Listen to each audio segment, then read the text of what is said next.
Hello and welcome to this week's episode of the ADLR Podcast. This week we'll find out if Kelsey's lying about watching 1917 and Spider-Man Homecoming.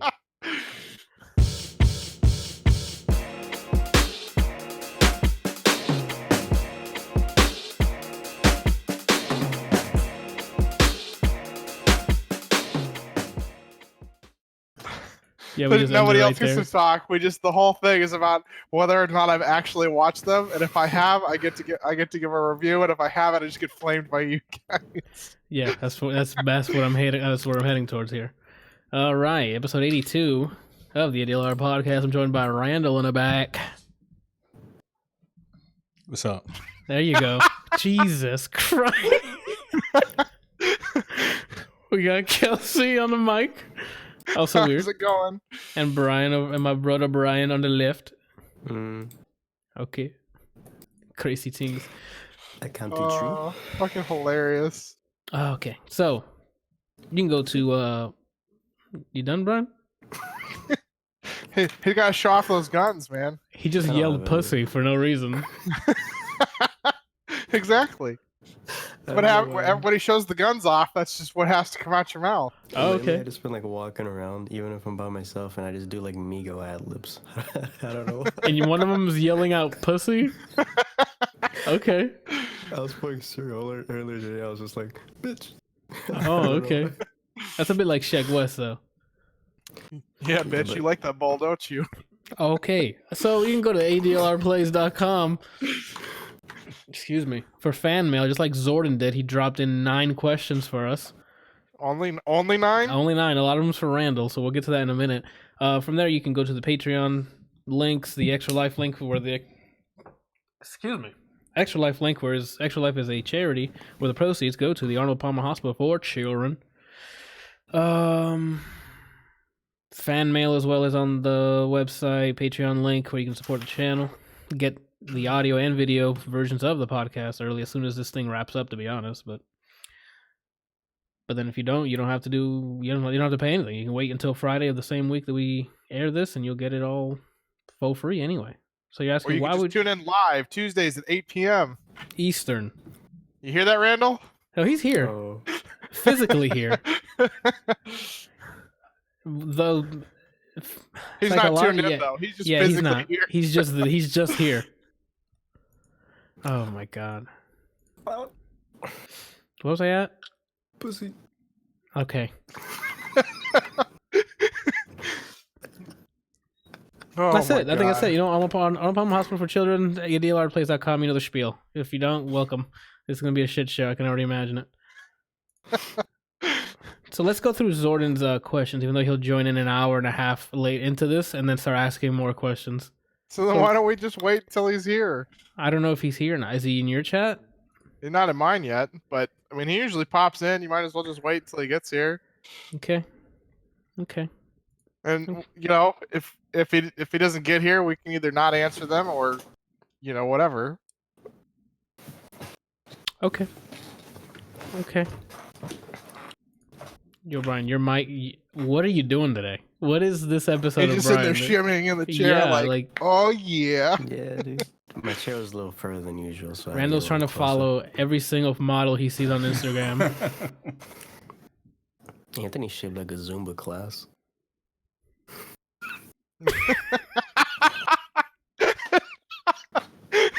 Zumba class. Fuck. All right. I don't even know what the fuck to start. Kelsey, did you actually watch these fucking movies or no? So, Nick and I... No. Did you watch 1917? No, I don't actually know who added those. I didn't add those. Oh, fuck. It was probably Randal. It was Bryant. You can see the smile on his face. I don't... Why would I put that on your list knowing it's going to upset me? And I can tell you it wasn't me because I saw 1917 on there and it immediately got tight. Yeah, no, I didn't put those on there. I was originally going to put on just 1917 and then just give you a spiel, but then, you know, I decided not to. I think you did and you forgot you did it. No, I literally didn't put those on there. Oh, hold on. I'll figure it out. Oh, Shay's gonna highlight it and then He's gonna pull out exactly who it is. Give me a minute. I will. are we supposed to just talk to fill the space? It was Randal who put it on there. He thinks he's so slick by just looking at Instagram the entire fucking time. I thought it was great. That was hilarious. I opened up the doc and I was like, first of all, if I was gonna do that, I would only put one of those. Second of all, I didn't put those there. So I was trying to like come up in my head with like what I could do or say to like play it off. And then you got aggressive. I don't play around with 1917. I thought he can just throw that in there and no one will find out. Look at him. Praying to the lords, to the booty lords. Big booty bitches. Yeah, we're just throwing derogatory shit left and right at this point. All right, well Clean Stream 2019's over. I'm not I saying to haven't keep come it. up to 2020 yet. It's still 2019 on the West Coast. All right. So, Randal, what did you do this week? I thought this man saw fell asleep. Sonic. The anime, the broken one or the good one? What do you mean broken? It's a joke. Oh, You know how they had to redo him because he looked like a nightmare? yeah. What else did I do? I think that's it. I was hoping there was be a lot more stuff to do since it was a nice 3-day weekend, but unfortunately, that was the most eventful thing that I did this weekend. Was watch Sonic. So tell us about Sonic then. How fast was he going? So Sonic was good. I liked it because I'm a Sonic fan over Mario.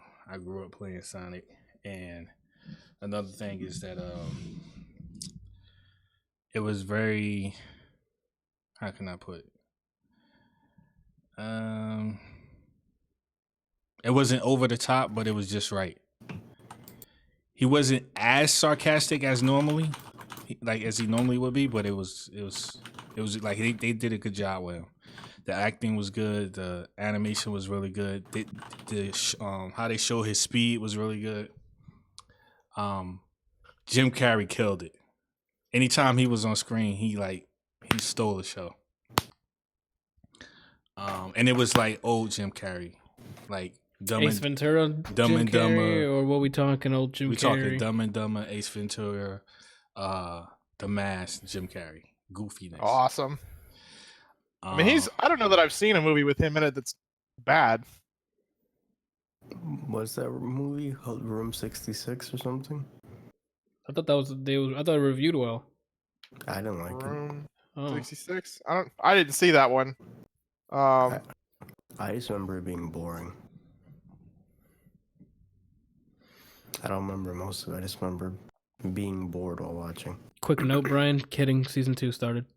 I know. Oh, go ahead, Randal. Oh, he knows. You don't need to remind him. I'm just waiting for I'm just waiting for the season to end so I can binge it. Apparently Ariana Grande's in the first episode. You say Ariana Grande? Yeah. Why? She's a big Jim Carrey fan. That's probably why. I don't know. Is Ariana Grande in the Sonic movie, Randal? What are you doing? Get your fucking mic. okay. Jesus Christ. Every week, Randal. Is that what you do? You wake up every Tuesday thought you morning? guys was How am I gonna going to continue. just shit on Anthony's production real quick? Yo, you're sighing like you have to mess with this, huh? You're the one dealing with yourself right now. So what was the question? Is Ariana Grande in Sonic? No, Why not? I have no idea. How was the soundtrack? To be quite honest, I don't really remember it, except for at the end when they played Green Hill Zone. Do we get to see the Sonic universe, or is it always just Earth? Okay, so the story. I hate doing these type of reviews. All right, so If you need to spoil it, whoa, he just left on us. Yep, he's back. I hit the wrong button. Okay, I'm like, what happened? I had right clicked on Bryant's thing to turn him up because Nick says that he's kind of low, but that's probably because he mumbles and has to. Otherwise, mom and grandma would yell at him. And I went to click off and just hit leave call. It was just like, fuck it, I'm out. Let's see you later. All right, you should let me know ahead of time. My face was just stretched over. What are we talking about? Randall was about to give a very in-depth review. I can't of give an in-depth Sonic. review. Okay, well, do you want to do a not? spoiler free, or do you want to do a spoiler review? We can just. I tell... mean, obviously, if it was my way of doing reviews, I would just say everything. But That's not what I asked you, Randall. what are you asking? I asked you, do you want to just call it as a spoiler review, and we can tell them to I turn mean, off? do you want me to spoil it? Do you not want to see the movie eventually? I don't care, Randall. What about the rest of you guys? I mean, I'll Yeah, probably honestly. still watch it, but The I only don't really reason care. Okay, fine. Here we go. So basically, Well, hold on. Whoa! Spoiler warning. If you want to watch Sonic in the next 7 decades and not get it spoiled, come back in 10, 15 minutes, I guess. And if you're watching live, Godspeed. Go ahead, Randall. all right. So basically, the story is about Sonic and him and his power. So in the beginning of the movie, what happens is he's on Green Hill Zone. His power, Yeah. besides running fast, he has another power besides running fast. Yeah. Okay, Okay, I'm Already off- interested. off to a great start. You guys have played the games, right? Yeah, and any other Yeah. power is by Chaos Emeralds, nothing else. So if he has powers beyond Chaos Emeralds, trash Yeah. already. Go for it. I mean, I played 1 through 3 on the Genesis and Sonic and Knuckles, and then I played Sonic Spinball. I've played like almost every Sonic, so I'm interested to know I don't What his remember, other honestly. powers are Yeah. besides going fast. Yeah, you have the going fast, and then the Chaos emerald control. thing. Yeah, And but the that's all I bubble. can remember. The bubble you pick up. and Yeah, that's so you about can it. breathe underwater. Go for it, Randall. This movie's starting off great. It's just our adding shit to Sonic. Is this another Jedi movie? Don't get Randall triggered already. It's only been 12 minutes. So, His other power is... it's his Speed Force. So what's his What is normal that? power then? I don't understand what you're saying. All I said was it's about his power. I didn't say another power. Okay, go for it, man. Hey, that's why I was asking if it was go fast, and you were like, nah. So I'm like, all right. But you said no. I don't recall saying no. But whatever. It don't matter. Um, Speed Force, lit. The Flash is probably running with him. Go ahead. So the movie takes place in the beginning where he's in Green Hill Zone, which looks absolutely gorgeous. Like if I had to create it myself, I couldn't have done a better job. Don't sell yourself short, though. No, Fuck. this You're not doing like that. Green here. Hill Zone look absolutely like how like when you envision something in your head on how good it could possibly look. This is how it looked. Like Green Hill Zone looked beautiful. So he was a little hedgehog at the time, and he's pretty much explaining his story about like how he can run from one side of the island to another really fast in like under 2 seconds or whatever. Okay.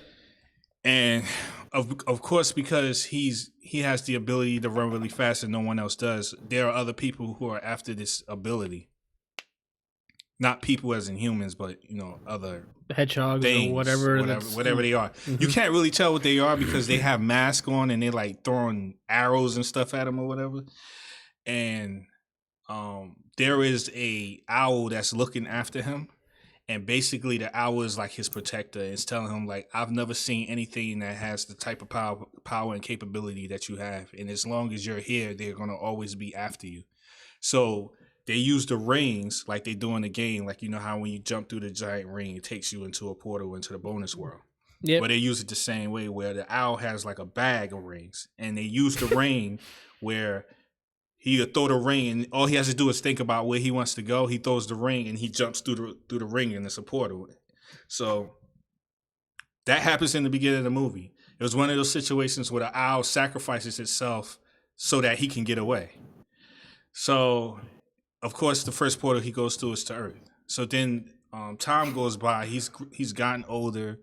The scene opens up with him like I forget the name of the guy, the main guy that's in the movie with him. You know what I'm talking about? The guy from Westworld. The cowboy. He's in Westworld? Yeah, he's the main cowboy, the one that gets bodied a lot. Wow, I didn't even remember that. Apparently the owl's a woman. Yeah. I don't know if that makes... Yeah. And the guy is Tom Wachowski by James Marsden. Yep, that's the guy who plays. He's in Westworld. Okay. Plays Teddy, I think, in Westworld. So he's a cop, and basically his story is that he's been living in this town for a very long time, which is also named Green Hill. Okay. And he's been like his family has been living in this town for generations, and everyone in his family has been a cop or a sheriff in that town, and they've pretty much kept order for like generation after generation after generation. But he really wants to prove himself, like to be a real cop. So the first thing he thinks of, well, if I want to prove myself as a real cop, I need to go to the big city. I need to go where there's real crime, not just like helping people with gas and oil problems and stuff like that. So he he has that America fire in him. He just wants to shoot. He's something. not that intense, but he's just more like he wants to prove himself as a real cop. He's not like on some redneck bleed America type stuff. He's just like he just wants to be a member of Stars. Pretty much, yeah. Okay. So who doesn't? I don't want to be a member of Stars. So Nemesis is gunning for them. Go ahead. Sonic has been taught basically by the owl that, you know, he has to remain hidden as far as like hiding what his abilities are, because as soon as people find out what he's capable of doing and how powerful he has the potential to be, that people are always going to want what he has or try to figure out how to take it from him. Okay. So that was what the rings were for. The rings was so that in any event, wherever he goes, when junk hits the fan, he could just take a ring, throw it, and then disappear to another planet or whatever. Mm-hmm. So basically what happens is he grows up and he develops like a relationship with the cop, and because the cop is also married. He develops a relationship with the cop without the cop knowing, in like a real kind of weird, creepy way. Yeah, is he like stalking him? Pretty much is what he does. So like him and his wife would be in the living room watching movies or whatever, and he would pretend like he's watching a movie with them, but he's like on the outside of the house. And he can't like interact with people because he's a hedgehog. He's a talking hedgehog. And, you know, he's told to remain hidden. So of course, he deals with the whole issue of like he wants to interact with people, so he feels lonely and, you know, all this stuff like that. And he watches people throughout the town, so he's familiar with everybody. And he gives like people nicknames, like he calls the cop guy Donut God, because he, for whatever reason, you know, cop and donuts eat a lot of donuts, but he, for whatever reason, this cop talks to donuts a lot. So okay. There's one guy, like the craziest, that one crazy guy that's that same guy that's like, I was kidnapped by aliens and nobody believed him. That one guy has like he knows that Sonic is there. He doesn't know what he is or where he came from. He just know I've seen this thing before, and he's like drawing crayon pictures of it and trying to convince people like, look, there's this thing out in the woods and no one's believing him. So I forget what he called him, but it was some funny name or whatever. So basically, what ends up happening is Sonic likes to play with the cop. So the cop is like at a speed trap, and he'll run past and it say like 296 miles per hour. And Jesus. Oh my God. So he'll go past the cop, and then like half of a second later, he's behind the cop in the car, looking at him, look at the speedometer. Going, what the fuck? Like he's looking at it says 296, and Sonic was like, yes. And then he'll just run off, and then he'll come by again, and it say like 305. And then he's behind him again, and he looks at the speedometer, he's like, yes. So the dude is like, what the heck is going on? Yeah. Like, what is that going by that fast? So he thinks the speedometer is broken. Is it one of those things where he moves so fast, but like the environment isn't reacting? No, like I think he's trying to beat his own speed record. he's like, it's just like a blur. You just see something really fast go by. You can't make out what it is. Oh, but I mean, At least in that particular scene. Okay. So, just like every animal on Earth that we are aware of, every animal's fur, skin, whatever sheds. So he sheds too. So he ends up finding a hair from Sonic. Now, Sonic is, I can't remember exactly if this is one element part of his ability that was in the game, but in the movie they made it so that when he runs so fast, he emits electricity, and that electricity can cause a EMP. So, basically, there's this part in the movie where he's playing baseball by himself. He always watches kids play baseball, and he's like really fascinated by it and all that stuff like that. So when everybody leaves, he goes and plays baseball by himself. And because he's so fast, it looked like it's like 20 of them on the field. So you kind of forget that it's just Sonic by himself because he's like moving around so fast. He's playing outfield, he's playing catcher, he's playing the pitcher, he's playing all the different positions. And then when he eventually gets to the point where he realizes, like, because he like runs around home, he hits the ball, runs around home, fakes the whole, like he goes through the whole dramatic role where like he's running towards home and he's sliding, and then he switches to himself and he's trying to block and catch the ball at the same time. So he slides in and then he makes it, and he realizes that this whole time, you know, he's by himself. So then he's like, man, I'll always be alone. It's like supposed to be like the real emotional part of the movie. Okay. Or one of the emotional parts of the movie. And that's when he gets emotional, he gets upset, and he starts running really fast around the plates. And it causes this EM burst that knocks out all the electricity within I don't know how many mile radius. Yeah. So that draws attention to him. So to make a long story short, that would draw the attention of Dr. Robotnik. The government calls Dr. Robotnik. They don't really want to call him, but they know he's the smartest person, but he's also crazy, like a lunatic. Okay. So then Jim Carrey comes onto the scene, and like I said, when he gets on camera, he's just hilarious. He's like really funny, and he does like a lot of funny comments and insulting people and stuff like that because his IQ is like 300. Okay. So everybody else is just like, to him it's like insignificant. Yeah, it's like an insect or whatever. Like the part, I think you probably seen it in the trailer when he's like talking to the general or one of the people from the military, and he's like, "What is your name?" And he's like, and he goes to respond. He like cuts him off and says something.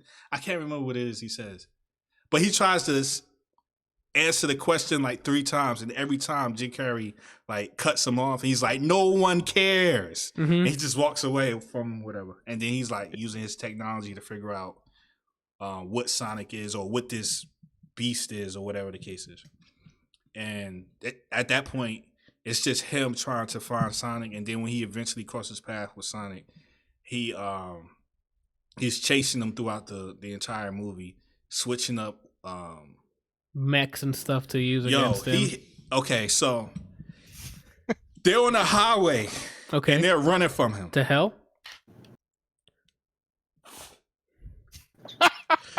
They're on the highway and they're running from him in a pickup truck. Uh-huh. He sends this tank truck looking junk that look like it's straight out of Metal Gear, like you remember the Shagohod, the huge tank looking thing from Metal Gear? Metal Gear 3? You're talking about the one that they show in the trailer, right? Where he it's coming after them and he blows it up, and then a smaller tank pops out. So every time one part of it gets destroyed, another part comes out. It did it like 3 or 4 times to the point where like the only thing that was left was like this little mini helicopter. Okay. And that junk cut off the whole top half of a truck. Oh shit. And then it turned into a bomb. The little helicopter? Wait, is he in it? No. Oh, it's remote? Yeah, it's just like every time a piece of it breaks or gets destroyed, it just like dwindles down. It's like a smaller piece that then becomes alive, and then it continues to chase. Okay. So it's almost like the chasing of it ends because every time they destroy a piece of it, another part of that piece comes alive and starts to chase them. Okay. And even though the thing is getting smaller, it's still deadly. Is it keeping up with Sonic? Well, they're in the truck. Oh, okay. So you're probably thinking to yourself, like, why the heck is Sonic just running away from this thing? Yeah. So the cop shot him in the leg with tranquilizer, so he can't run. Just for this Wait, scene, I'm assuming. The Well, guy this is who's at the been- beginning, huh? You're talking about the guy that he's been like friends with the whole Yeah, time. the cop. Yeah, because he was like in his garage or shed or whatever, and when he heard some rustling around, he thought it was raccoons. So when he bust through the door, he just immediately shot and shot Sonic in the leg because Sonic was like freaking out. He was about to use the ring to leave Earth, but as he was getting ready to do it, he bust through the door, shot him, and it hit his leg, and then now he can't run because it was meant for an elephant, and Sonic is like a quarter of that size, so it like really messed him up. Okay. So they're running away in the pickup truck. So that's that.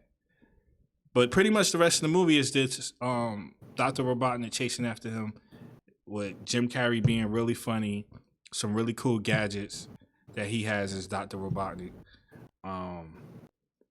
Sonic shows his speed. Oh, they did a part. Well, I heard some people didn't like this because they said it was like them biting off of X-Men. But you know how like Quicksilver, when he's running really fast, he has that little montage / slow down scene where he's like running around and doing different stuff. Yeah. So Sonic had a scene like that too in a bar. It was like a huge bar fight. And he like ran around in slow motion. He was like messing with people and doing stuff to people and all that stuff like that. Bro, you need to have it now. I know. Yeah, I mean, like that's his speed. Like you got to show off the speed. Exactly. I'm thinking the same thing as you thinking. I'm like, he's fast. How else are you going to show it? Like, unless you come up with a really innovative way of showing it in a different way. I mean, I don't see what the problem is. All of these different people are fast. That's how you show speed. But whatever.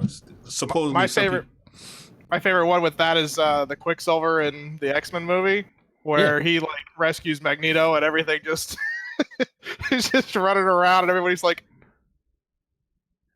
Are you talking about the house one or the one when they're in the kitchen?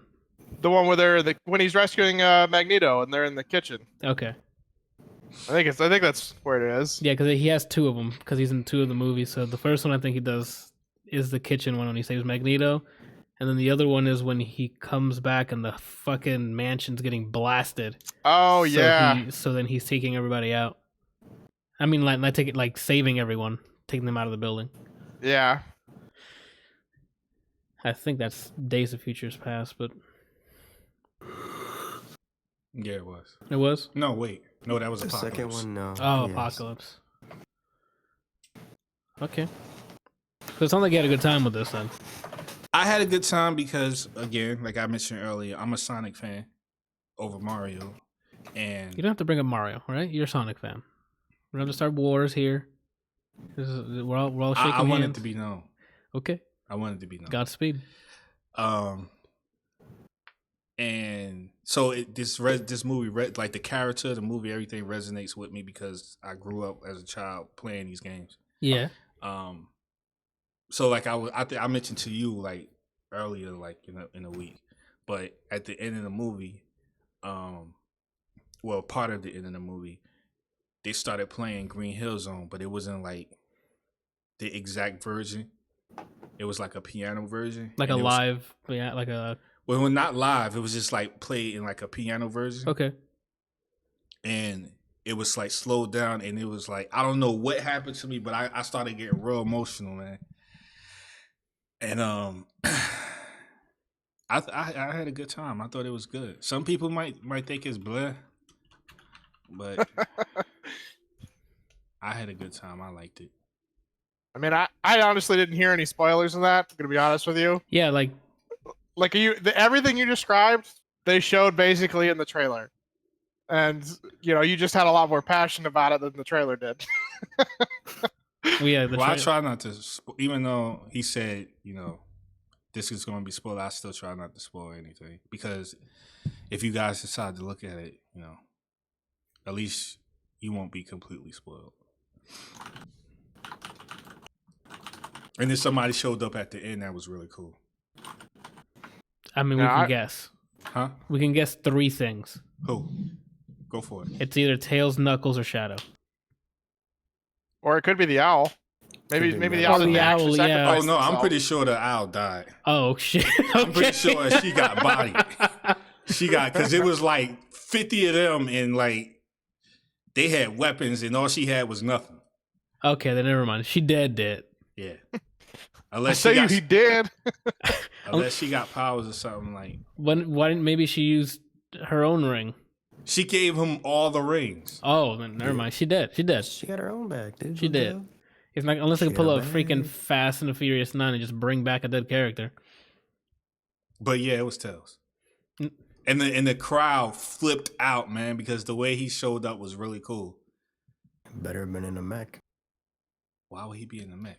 He uses a Because mech. he's He's a tech. Sonic fan. He's an engineer. Like he's When tech. I'm saying, but when Tails first showed up, he wasn't in the mech. That's true, but we don't know how much time because he said Sonic grew up there, Yeah. so maybe Tails also did. Brian's asking how old is Tails? Is he already started his engineering thing or? But I'm not Well, it asking looked that like at he all. was. It looked like he was still tech savvy because when he showed up with the ring, of course, because Sonic said that that's how all advanced races I think that's Traveled? how- yeah, I think that was the words he used. All advanced races use these rings to travel. So Tails showed up like that too. He came through a ring portal, and he had like some tech, something on his wrist, forearm or whatever, Oh, okay. that he was using to track Sonic. He was like, I know he's here, blah blah blah. And then of course he like jumped off a cliff, and then his tail started, and then he like took off. It was really cool. Did the Iron Man suit just like attach to him or? No, And does he flew away? Oh, it was Did he just, say It was Jarvis? just him. oh. But he had some tech stuff on him. It wasn't too much. It was, I think he might have had like a side headpiece and then like a forearm gauntlet or something. Lit. He had a So he's scouter. looking like, was it Cyborg yeah. from Teen Titans? It Yeah. wasn't that much, but yeah. All right, Randall, you're the one with the most on your list here. So what do you want to tackle here, or do you want to pass the ball and come back to you? I think we should pass the ball. All right. That's what I mean, like, okay, throw the ball at me. Come to daddy. You know what I'm saying? So I watched a movie called Come to Daddy. That was such a great and terrible transition all at the same time. That's what I do. Very cringy. Speaking of cringy. Oh, I don't even know. This is, let's see. I don't really want to spoil this because there is some plot twist here that's not like you're gonna cry you- yourself. I feel Would you like recommend- nobody. Actually, yeah, I don't think anybody here's gonna fucking watch this movie. Yeah. This does not look interesting to me at all. Like I don't. Okay. I could have swore you guys were just watching porn by the name. Randall wanted to, but we told him not. No, we can't do no, that. no. What's the name of the main character? What's his name again? The actor name, Yeah. Elijah Wood. From Lord of the Rings. Right? Yes. Okay. Yeah. If you respect this guy as an actor, then you definitely should not watch this movie. And I don't mean that his acting performance was bad. It's just that the character that he played, Randall hates. oh my God, man. Like, I just let Anthony tell you. Talk about it. Tell us how you feel, Randall. I know. Yeah, you sound like you're more passionate about this movie than I am. Because I like, you know how I was when we were watching the movie, and like I don't want to go there, man. Like it's Okay, so just the thing, just go. Come to the dark side. It's the same thing Randall always talks about when it comes to thrillers, where the characters do dumb things instead of like them trying to outsmart the other person, and then they just happen to get outsmarted. He just did dumb things after dumb things after dumb things. But that's just the plot, how it goes. That's how we get the movie. Anyway, Elijah Wood's character gets a note from his dad that he hasn't seen since he was 5 years old because he ran out on him, saying to go meet him at his house. He gave him a map, which is somewhere out in the fucking woods that he needed to draw, and it's like it's out beachside with like a cliff and stuff, and like the movie opens up with him like traveling to get to there, and like 5 seconds I'm like, no, I'm not gonna go visit you, my guy. Like, he's walking through woods. No fucking no people, nothing in sight. And All the signs of a serial killer are flashing brightly. I'm like, nah, you can come visit me at a McDonald's, my guy. We'll meet up there. We'll eat some chicken nuggets, bro. We'll catch up. Like, why isn't there a road that goes to your house? The bus stopped in the middle of bumfuck, you're dead in 20 seconds. And then he's like, I guess I'm trucking it from here, and starts walking through the woods. I would have been like, nah. Nope. Did he pass the Blair Witch Project on the way? I thought I saw that as like a reference somewhere. Behind one of the trees. But anyway, he gets there, and right off the bat, as soon as he opens the door, the guy is like either plastered drunk. He just bad vibes off rip. So I don't know if you guys are gonna watch. You guys gonna watch this? Or want me to straight up spoil this shit? I'm not gonna watch this. This sounds really stupid. So yeah, he's existed. huh? Yeah. I didn't know this existed until you guys brought it up either. I literally could have sworn you guys just like watched porn together. If you would have said that, I would have believed it. Well, no, Randall's a freaking pervert, but Yeah. Randall, look at you, what the fuck? That's my Chris Tucker. What do you guys think? Well, he was watching porn while you guys were Trying to watch a tournament, like, yo, yeah, like, he what the just heck pulls is it up wrong on the with big it? screen, just starts streaming it. And he starts yanking, dude. If there were like boulders that killed people for lying, you all would be dead. You too. Randall, you dropped the Whopper. What the hell? Yeah, like you would have been right there with us. And I hope your boulder is burger shaped. It's just a stone burger that just lands on you. Oh my god. What are we talking about? Oh, so yeah, bad vibes off the rip. He his house looks like it's definitely been like at a crime scene for 7 different murder movies. So he starts spending the night there, and then he starts getting into it with his dad, like why he left and why'd you send me the letter and shit. And the dad's a drunk. The Elijah Wood character stopped drinking because he tried to kill himself the last time he tried to drink or whatever. Like, he had a bad history with alcohol, and then he tried to kill himself. All that sort of things. Yeah, they got into it. The dad turns out like they got really drunk, got into an argument, and tried to kill Elijah Wood's character. As he was about to swing at him with a knife, he stops and has a heart attack and dies.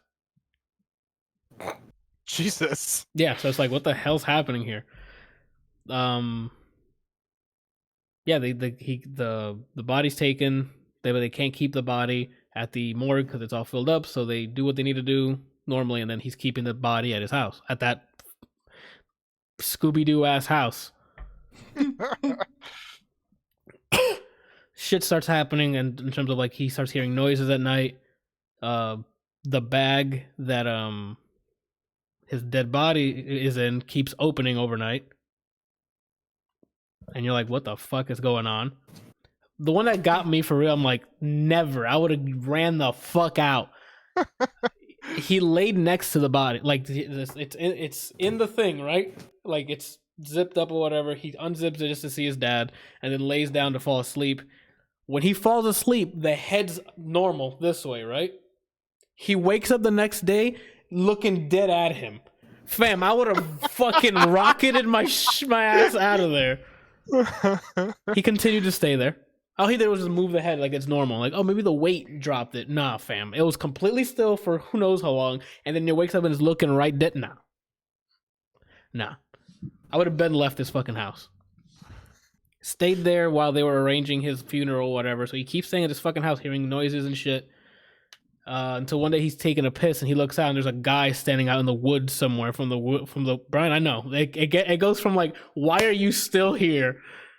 He sees a dude just looking into the house, just standing there, and he's like, what the fuck? And he tries to hide and he looks back and the guy's gone. You're like, okay, what's happening here? So I'm just gonna cut the bullshit at this point. Spoiler: old man's not his dad. Okay. Yeah, not his dad. Newsflash, not the father. He didn't know what he looked like because he left when he was 5 years old, I guess. Didn't have any photos of him. Anyway, he found the location of the sound that he was hearing every night. It's an underground bunker. You're like, what the Okay. fuck? Yeah. His dad's in there. Tied up. And it looks like he's been tortured this entire time. But you guessed The it. real dad. The real dad's down there. Okay. So he finds him, and then the people who've been torturing him come back, which one of them was the old guy who he first met, who he thought was the dad, but he had a heart attack and died. But he was a squad of people. The real dad tells Elijah Wood, hey, I used to do crimes or whatever with a group of guys. The thing that went wrong was we kidnapped some Indian daughter for a ransom, got the cash, and we're supposed to split it. But I lost all the money. And then No, he didn't say he lost it. He said he kept it. oh, He just didn't give it to yeah, them. he just didn't give it to the other guys. So that's why they're like, hey, where's the other cash or whatever. And then Elijah was like, what the fuck? How? What? And he's like, oh, you're living such a great life because You ever wonder how you live in such and such house and go to such and such school? yeah, because he basically funded his entire life with the money he got from the ransom. Mm-hmm. Anyway, so now it's basically you gotta kill the other guys. Wait, hold on. Wait a minute. Why don't you tell them about Why don't you tell us? the chain to the hand? Which was funny is before that part happened, I was like, the first thing I would do is follow the chain to see where it ended. Yeah, because he's hung up like this on the ground with one hand on like tied up to a chain, and then it goes up. But in the director or the cinematographer or whatever didn't show us where it was leading to until obviously the punchline. Because this movie is labeled under comedy, by the way. Okay. So It's a comedy before thriller. that he's like, Okay. yeah, comedy thriller. Sorry, the dad's like, yo, you gotta dislocate my thumb so I can get through this. And he's like, what? No, I'm your whatever. He still ends up dislocating it, and he's like, fuck, I still can't do it. Dislocate my pointer finger now. And he's like, what? And he's like, think about how terrible, or me running out on you, whatever, breaks his pointer finger now, or dislocates it. And he's like, shit, I still can't get out of this chain. And then they both look up at the chain and see that it's hooked on something that he could just easily just unhook him. And he's like, well, fuck. So they unhook him, and then the real dad's life is on the line because he was stabbed by a turd pencil. You heard him correctly. A pen that was so a man shat on the ground Yeah. and rubbed a pen. Whoa! You gotta paint the picture perfectly. Why don't you tell it then? He took a pen. Like, it's not ball. What is it called? You know those old pens they need to use the right way where you have to dip it in the ink and then write. The quill pens? I guess that's what it's Sure. called. Yeah. Oh, a fountain pen. He had a pen like that.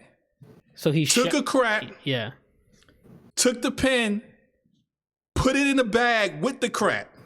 Let that junk marinate for who knows how long. Yeah, when we saw it, it was in the bag. He was taken out of the bag.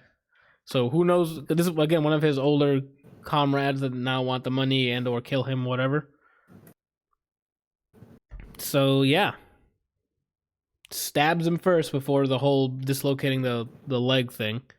I just gotta go say one more thing. Okay. So this is one of the reasons that made me so angry about what's his name, the main character. I don't remember the main character's name. Elijah Wood. The actor is Elijah Wood. Okay, Elijah. Elijah Wood. Elijah. Okay, this is one of the reasons why I dislike his character. So before Doodoo Pin guy comes downstairs, he's talking to his father, and his father tells him, "Look, they're coming. You're gonna have to kill them." He can clearly see that his father is chained up. He had his junk pushed in for whoever knows how long. Yeah. He got blood all on his chest. One of his eyes is shut. He's no good to you. Like, he can't help you fight. This is all on you. He's like, look, there are dumbbells right there. 2 dumbbells. They look like 50-pound dumbbells. No, they were like 20, 30. They were like maybe. 20? Yeah, like 20, 25. It was like light shit. Either way, you can kill somebody with these things. They were the old school ones that looked like they had been those were like encased in cement and then wrapped in iron. Yeah. All right. So he tells him, go in the closet, wait until the opportune time, jump out, and then hit him with a dump. Yeah. Do your work, right? This dude sits and listens to the guy explain to his father what he did with the pen and what he is going to do. He listened to the entire conversation. Pin, doodle, sticking body, you're going to get an infection and die. Okay?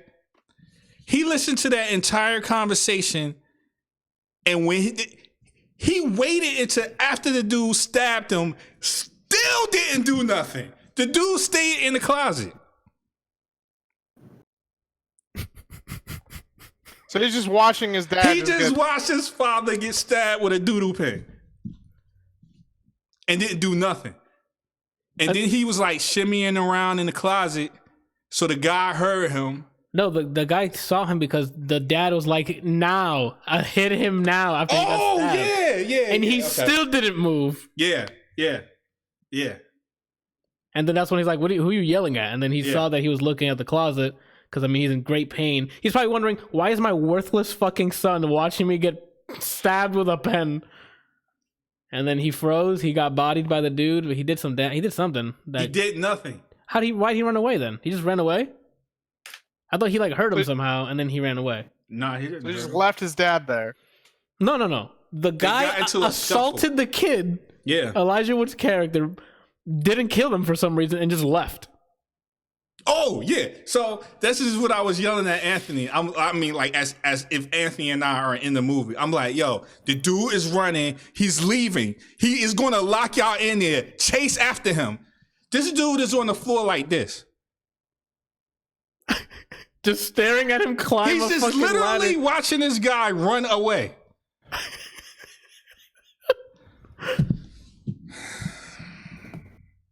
I can understand being in shock. I can understand it. I don't know exactly how shock works, but I understand that it renders some people like helpless, like they can't move or whatever. But this guy, it's water type. Huh? What'd he say? It's good against water type.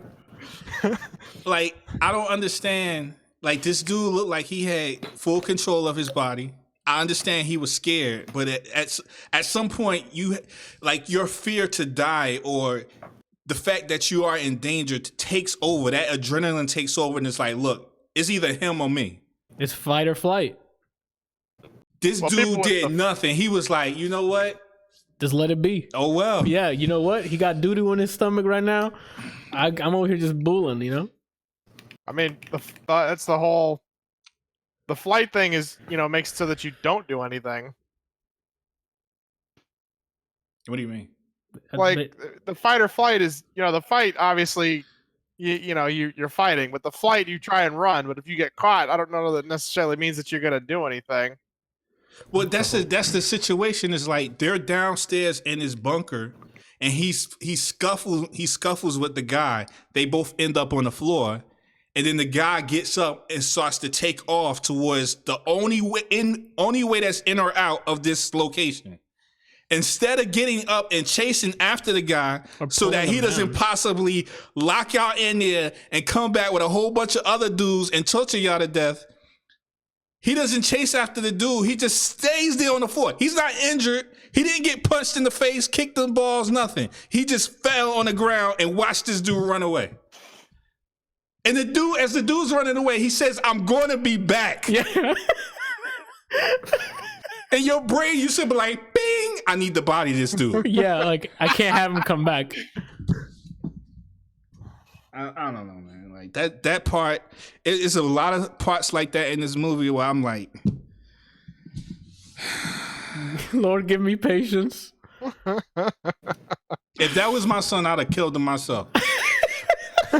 I'd have been like, get me out of here. I'd have been on some Bane jump. Like, I in Batman when Bane was like, what did he say to that dude? I don't know. I think he had a letter or something like that.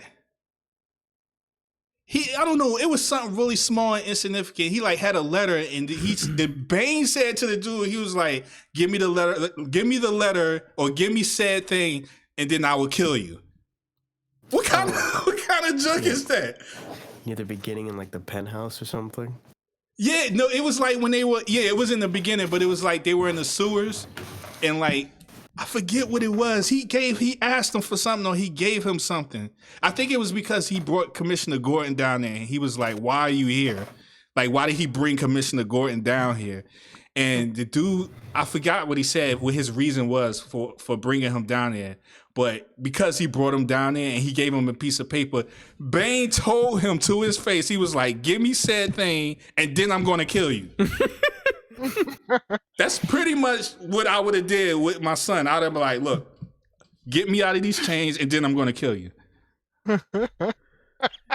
Because what I just saw is ridiculous. And he probably would have helped him get out. He's like, "Oh, that's my dad," and then he would have broke his neck. So I mean, that's like, it's a bunch of how far is this movie gonna go in terms like of crazy shit happening. I don't know how this kid didn't die. He was stabbed multiple times after this. And then what was the thing that they shoved through his mouth?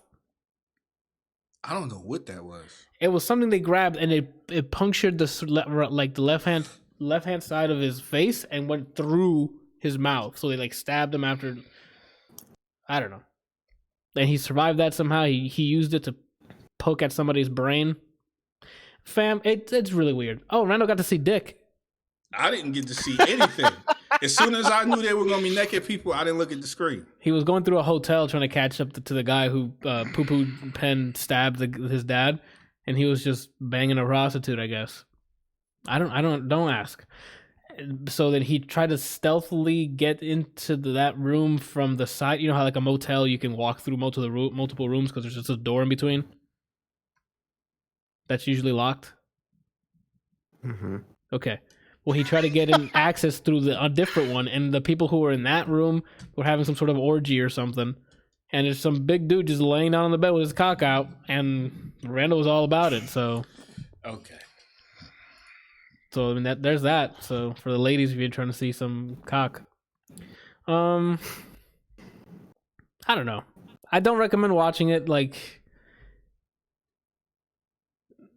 especially once you find the dad, like once you see the real dad, you're like, oh, okay.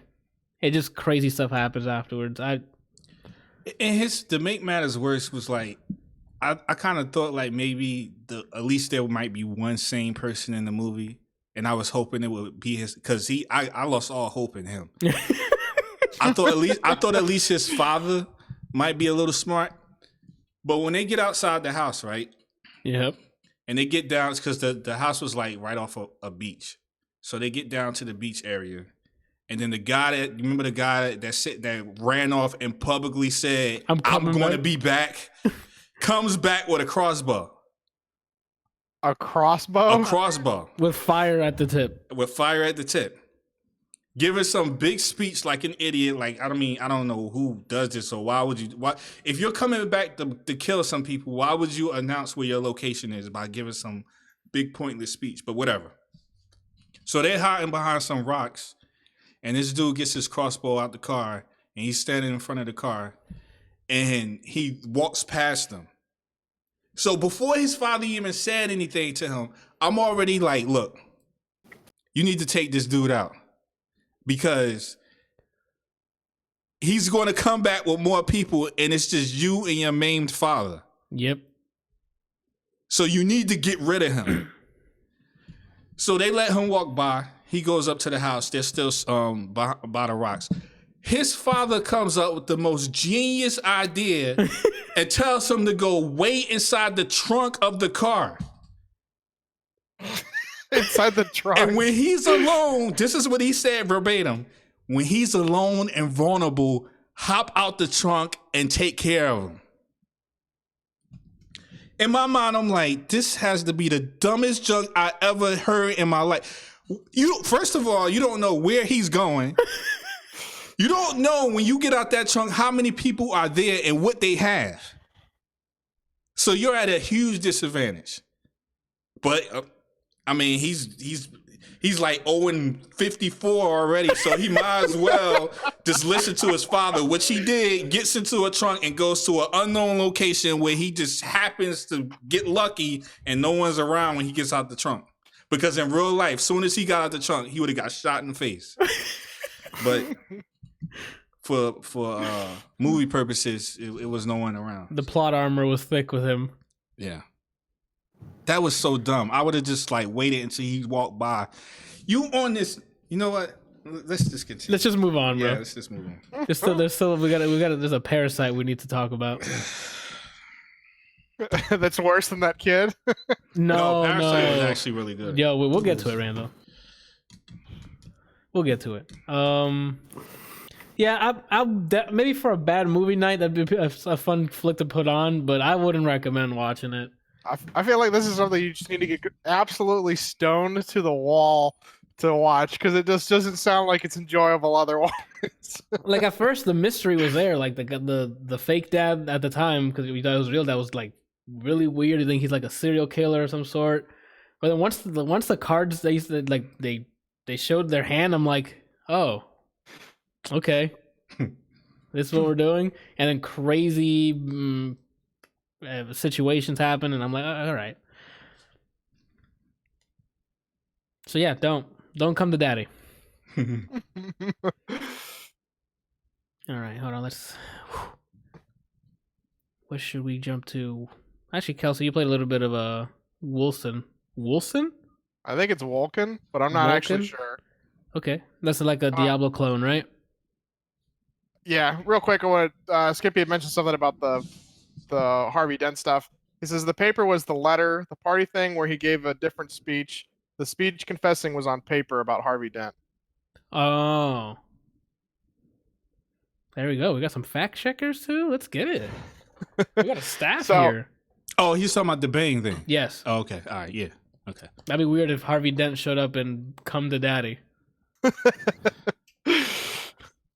All right, so I'm just gonna call it Vulcan just to make it easy. But so the game itself is pretty awesome. Like it's you know, there are a bunch of different attacks and things that you can do, and you're not like Skippy just goes, "Come to daddy" sounds like a bad porn title. Yeah, that's what Brian thought we watched the porn. Yeah. Yeah, I genuinely thought they just like yanked together. But no, it's just a film with Brian. You done breaking every bone in your fucking hand?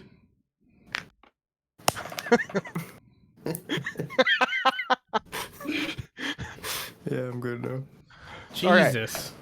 So the game itself is pretty cool. It feels like there's a lot of things that you can.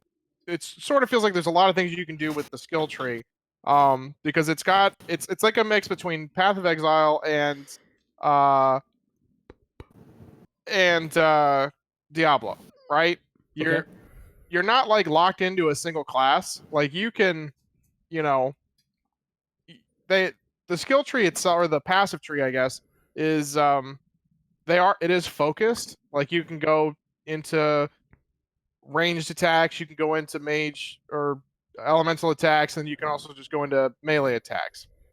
And then there's, you know, the generic thing that just does kind of everything for you.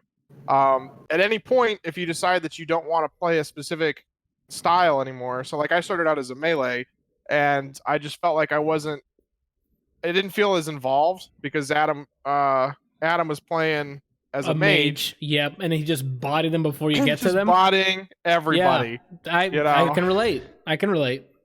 That's Diablo for me. I'm like, oh, I'm gonna pick a warrior. Brian and Johan over here with mages, destroying everything before I can sniff the cologne. So yeah, No, I was a monk when we first played. Oh, okay. Wasn't that the same thing that happened when we played? What was it? What was the game we were playing? And I was Magneto, and Bryant was Marvel. Yeah, Ultimate Alliance. These guys always pick fucking superpower characters, and I like getting up close and personal. But by the time I get to them, they're dead. So I'm like, what the fuck's the point? It's just me running up and trying to quickly attack someone before they realize he's on the map. But it, I'm trying to, where was it going with this? So I started out as a melee, felt like I was just, even with pumping points into, health and whatever, I felt like I was super squishy, and, I ended up changing to an archer so that I had something a little different. Like I was still ranged, but not I don't really care for mage classes personally.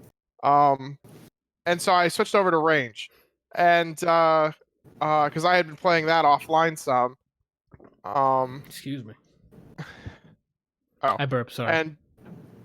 And like I finally started like feeling like I got to do something. I got down to a node that made it so that when I shoot somebody, it actually ricochets in between a couple of different people. So I was like, okay, my basic attack, will allow me to like actually contribute, even if I can only basic attack.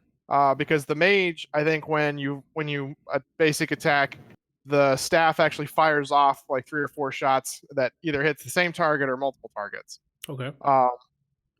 And then I have like a rain of arrows skill that you drop down and it does a ton of damage, and it's a small AOE, but paired with he has something that pulls all of them into the center.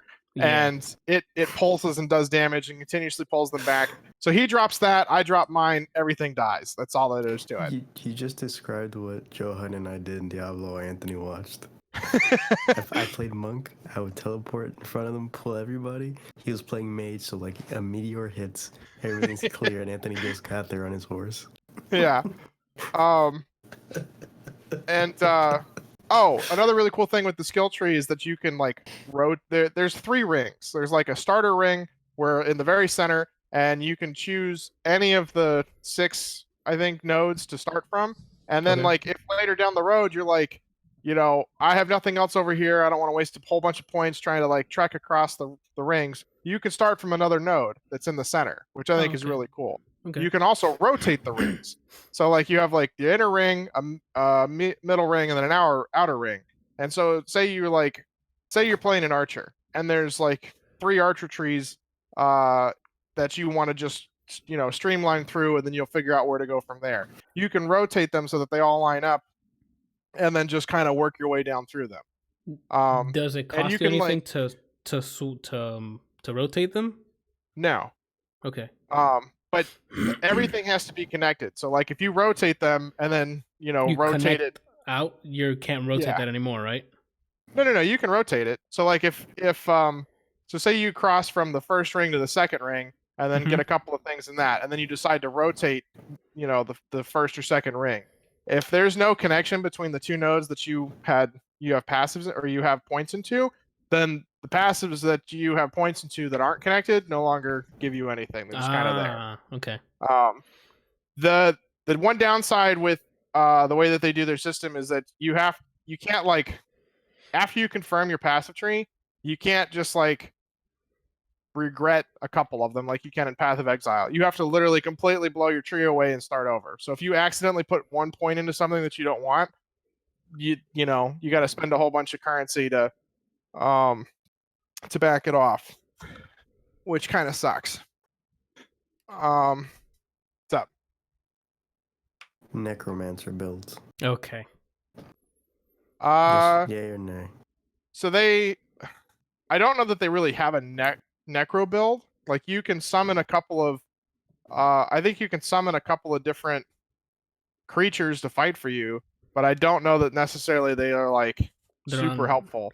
Adam has like this blob that is our tank, and he tries to taunt, take aggro and things. And I think it's it's been really helpful for us because like when we're fighting some bosses, some of the bosses have just been absolutely ridiculous, and you're like, thank God for the tank, or we would have just never been able to beat this with the 2 characters that we have. Gotcha. The other thing I really like about the archer is I get a turret, and I can drop the turret, or I can hold on to it and dual cannon just fire into everything. Oh my God. It's pretty sweet. You need an engineer, dispenser here. Pretty much. I just want hella goons. That's my game plan every time. It's on hella goons. Like, I Maybe think that the would be awesome if Ranger. they included that, but it's not there Return it. that I know of. I only know of two, maybe 3 summons that you can do, and it's not like you can do what? Bahamut. You know, Adam and I are really enjoying the game. There's also a lot of problems with the game. When it first came out, they were having a lot of server issues, and apparently there was something with the database where people were losing characters. Like they were shoving too much information at What? once, and it was literally just deleting people. Like, don't know, but they opened it the first day you could get online, and then for 3 days you couldn't get online. They say that they finally fixed it, and Adam and I have played the last couple of days online, and it wasn't too bad. We're still seeing some issues where like we had some stuff in our storage, and then it like cleared it out or reset it back to a previous point, Oh and my then gosh. or it like deleted some stuff that we were trying to save. We also have a couple of duplicates of things, and I don't know. We'll see. We'll see how it goes. It sounds like they aren't committing anything to their server's hard drive. It's just it's all in RAM. RAM clears or it gets filled up, and you just lose data. I don't know. This game is it feels like it's very unpolished. Like it was released on Thursday, I think, and it was in early access, and I don't know who decided to release it, but they shouldn't have. They should have left it in early access.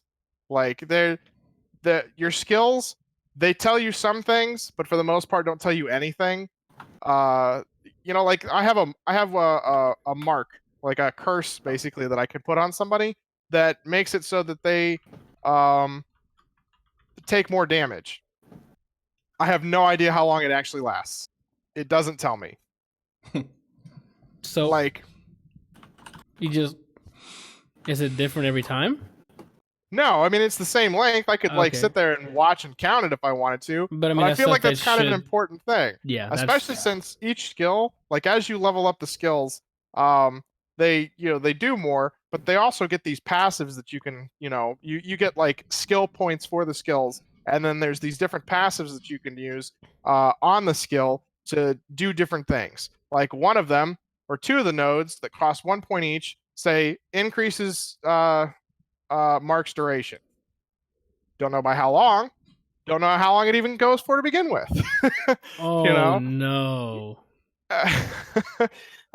Doesn't always tell you the correct cooldown, like how long it takes to cool down. Like if you hover over the skill and then look at this, and then in the skills passive thing, it tells you 2 different numbers. I have no idea what curse does because there's nothing. There's a thing called curse, and my mark can apply curse. And looking up online, somebody said that it allows ailments to spread to different enemies, but it doesn't do anything right now. But it was also from like a year or 2 ago. You don't know what your actual attack speed is. You just have an attack speed modifier.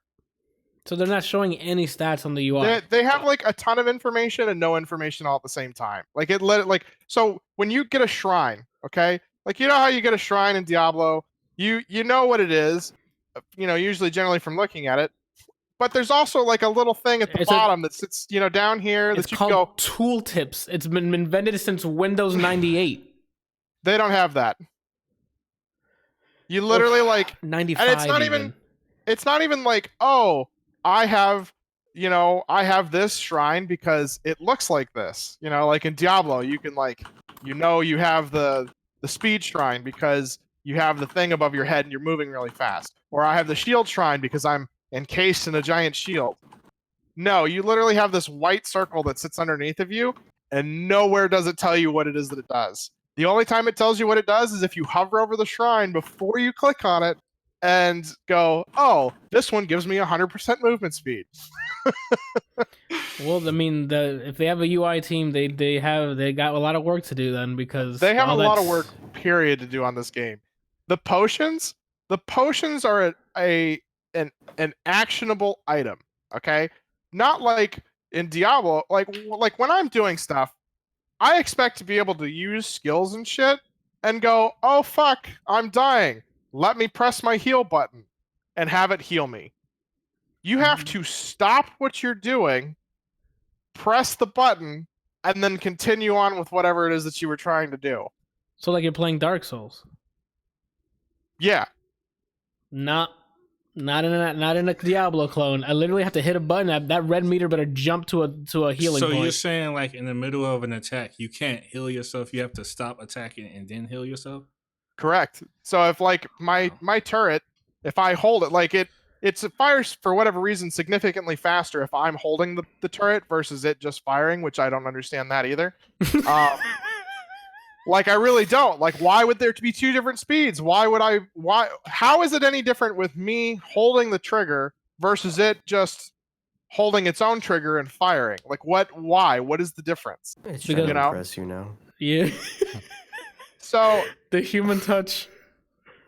which, by the way, doesn't auto-target unless you get a specific passive for it. So if you drop it, it just fires directly the Straight? direction that you're facing. Yes.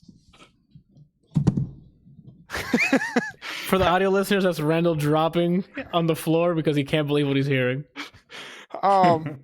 So if I'm holding the turret, like because I mean it's a strong attack, like it fires rapidly. I got the passive that gives it a second cannon, so it sits there and like dual fires, like rapid fire one after the other. And if I'm like, getting my shit pushed in, and I'm trying to heal, I have to let go of the trigger, press the heal button, and then wait for it to cool down so that I can use it again. Whoa. Back up again. So you need a cooldown just to pull a trigger? The turret is a skill. It's not like you have your basic attack, which you can do anytime you want. But skills, all skills have a cooldown. But you've placed it down. Is that what you're saying? No. I'm holding it. There's two things that you can do with it. You can place it down and let it shoot on its own. Yes. Or you can hold it. Like if you hold the button for it, you actually hold, like the character holds the turret Like and it's fires. heavy weapons guy. Yeah. Like a Literally minigun. the heavy weapons guy. Only you can't move. And okay. So if you do one, you can't hot swap between. Like you can't drop it, walk up to it, pick it up, and move around with it. No. You have to choose literally one or either, the other. You either Okay. Just place it or you use it. That's it. Damn it! They should be able to hot swap. What's the benefit of holding it? It It seems like fires faster. It probably fires. Oh. Yeah, that's from what it sounds like. But I don't understand. Like the fact. I mean, you can, if you don't want to waste, because it's 3 points, I think, to get it to auto target. Because like I said, if you don't have the auto targeting passive for it, it literally just fires in a straight line. So fighting a boss that doesn't move is great, but I think we've only run into one that doesn't actually move, and so that's only good if they're pouring into one choke point or something. Then maybe that'd be worth using. We haven't run into any choke points. I mean, we've been in some places where there's like, you're going through narrow halls, but I mean, it's never been against anything that's taken us longer than one click to get rid of. Yeah, it's a couple of seconds to kill. That's like Bastion from Overwatch. Yeah, you can either drop the turret or you can be the turret. That's it. But I still don't understand why you would have it fire at two different speeds. Like that doesn't make any sense. I think that they just needed something to justify holding it, and they're like, "Oh, we'll make it a fire faster." So now, technically, yes, it's a different stance.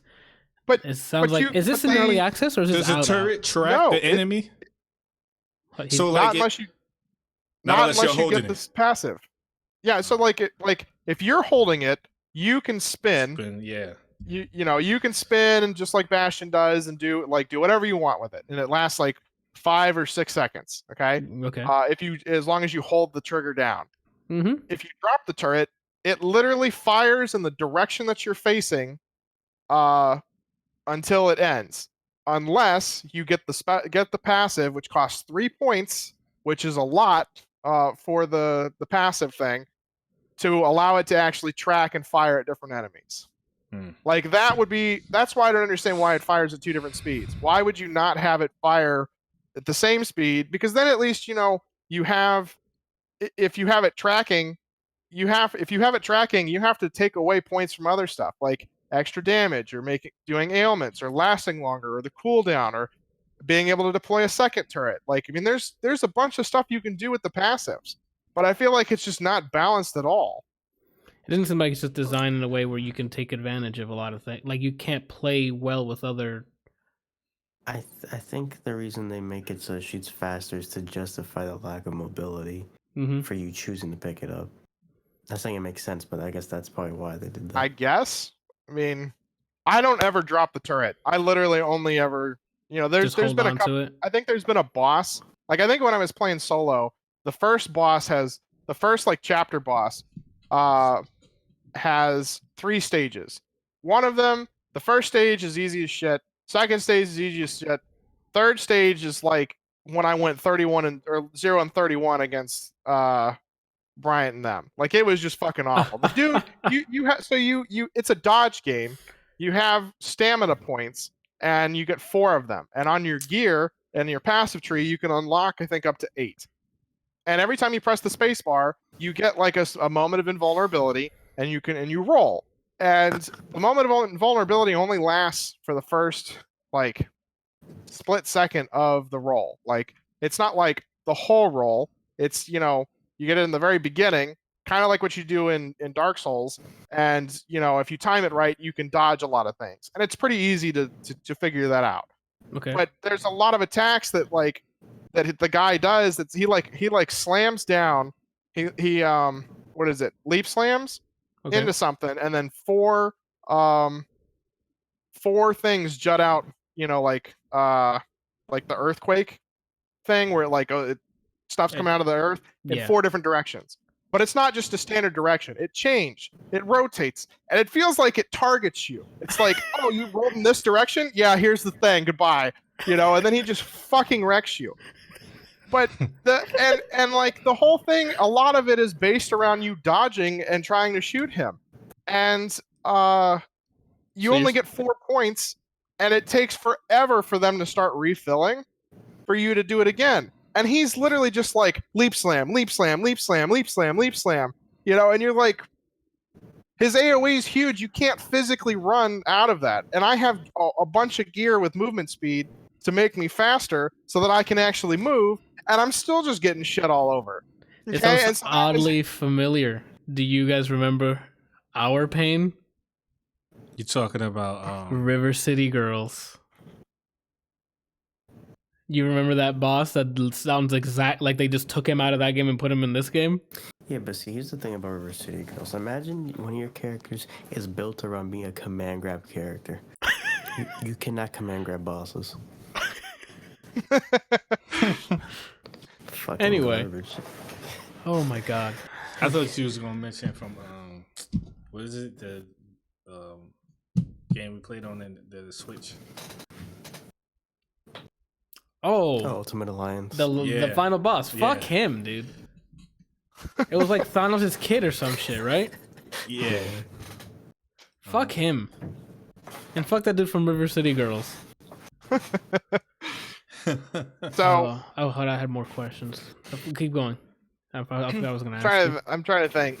Like, so I finally put the turret on auto firing and just like would drop it, and solo I was able to kill him after a couple of tries, but it was really shitty. And then, the only reason I think we were able to kill him with Adam and I, because I'm pretty sure they scale the enemy some with multiplayer, was because of his little tank golem thing. The couple of times, all he did was target me. Like, that was it. He was like, that motherfucker right there. He did. I'm gonna rape that ass. Like, shit. that's what's going to happen. That sound like Bryant. Because whenever we playing with Bryant, he's always saying it like, why are they always coming after me? Brian has like so much aggro. They, for whatever reason, boss fight starts. It could be multiple bosses. They sense me that I'm in that room. Like, all right, guys, fuck them up. That shit doesn't make sense. So yeah, I mean, it was I don't know. I feel like I feel like they were trying to do too much at once. It sounds like they didn't get a good chemistry with all its mechanics. Like it seems like Yeah, it doesn't feels feed like they into just- each other well. Yeah, so like your stats, you have 4 stats. You have That you can see on the ferocity. UI, or is it just like Yeah. So and the other thing is I have to go back and look up the tool tip, but it there during aren't the any? tutorial they give like tutorial things that kind of Oh, tell you okay. some things. But I thought the tutorial said that every time you level up you only get 3 points. Well, we've been getting 10. And I don't know if that's like a bug, a glitch, or what, but Adam has been getting it too. And so maybe the tutorial message is wrong, because the passive tree is correct. You only get 1 point for every level. So don't know. But you have 4 What the stats. fuck? You have ferocity. None of these actually increase your damage for the most part. Okay. They passively increase your damage. This just sounds like the devs were like, Diablo is stupid. I bet we could do that. Basically, that's kind of the way it works. So you have ferocity, which its primary thing is increasing your critical strike chance and something else. And then like as you level it up, you have like 4 stats listed, and they tell you underneath the 2 things. They each only do 2 things. And then at the very bottom, there's this little box. It's like this big on the screen. Okay, I'm pretty sure the camera for me is 3 or 4 times the size of what this thing is. And it says bonus damage from whatever, right? And then like as you increase it, it tells you that you get a little bit of bonus damage. But I mean, it doesn't really mean anything. Like you can open up a separate like character sheet, kind of like what you could do in Diablo, and see, like what your average damage is, your crit chance, your attack speed, weapon modifier. Okay. But it doesn't like tell you what your actual attack speed is. Like, normally it's like you have a 50% increased attack speed. So your attack speed is now 2.5 attacks per second, right? Yep. So that you can like, oh, okay, so I increased it and I can attack with this bow at 2.5 times per second. This bow only does 1.7 attacks per second. I'm clearly going to use this one just because I can get more crits and do more damage over time. No, there's nothing like that. It literally just says critical hit chance, critical hit damage bonus, and attack speed something or other about like your modifier. And then you have like all your resistances, and there's a couple that that Diablo doesn't have. You have like, so there's material resistances and damage. So like rending, toxic, which is a poison. Rend is bleed. Rend, yeah, like you rend something, you cause them to bleed. Mhm. Oh, okay. And then there's a third one, and I don't remember what it is. And then there's like your elemental stuff. Like fire, ice, lightning, and whatever the fourth one is. And then, a couple slag? other. Yeah. And then slag is like the other stuff. I think there's like something else that is not part of those. Got it. What how else? How many people per party? Like, can you play up to 4 or 6? I think it's 4. Okay. Like, I'm pretty sure it's 4 people per party. So speaking of parties, if the person is in the game, like not at the main menu, you can't invite them to.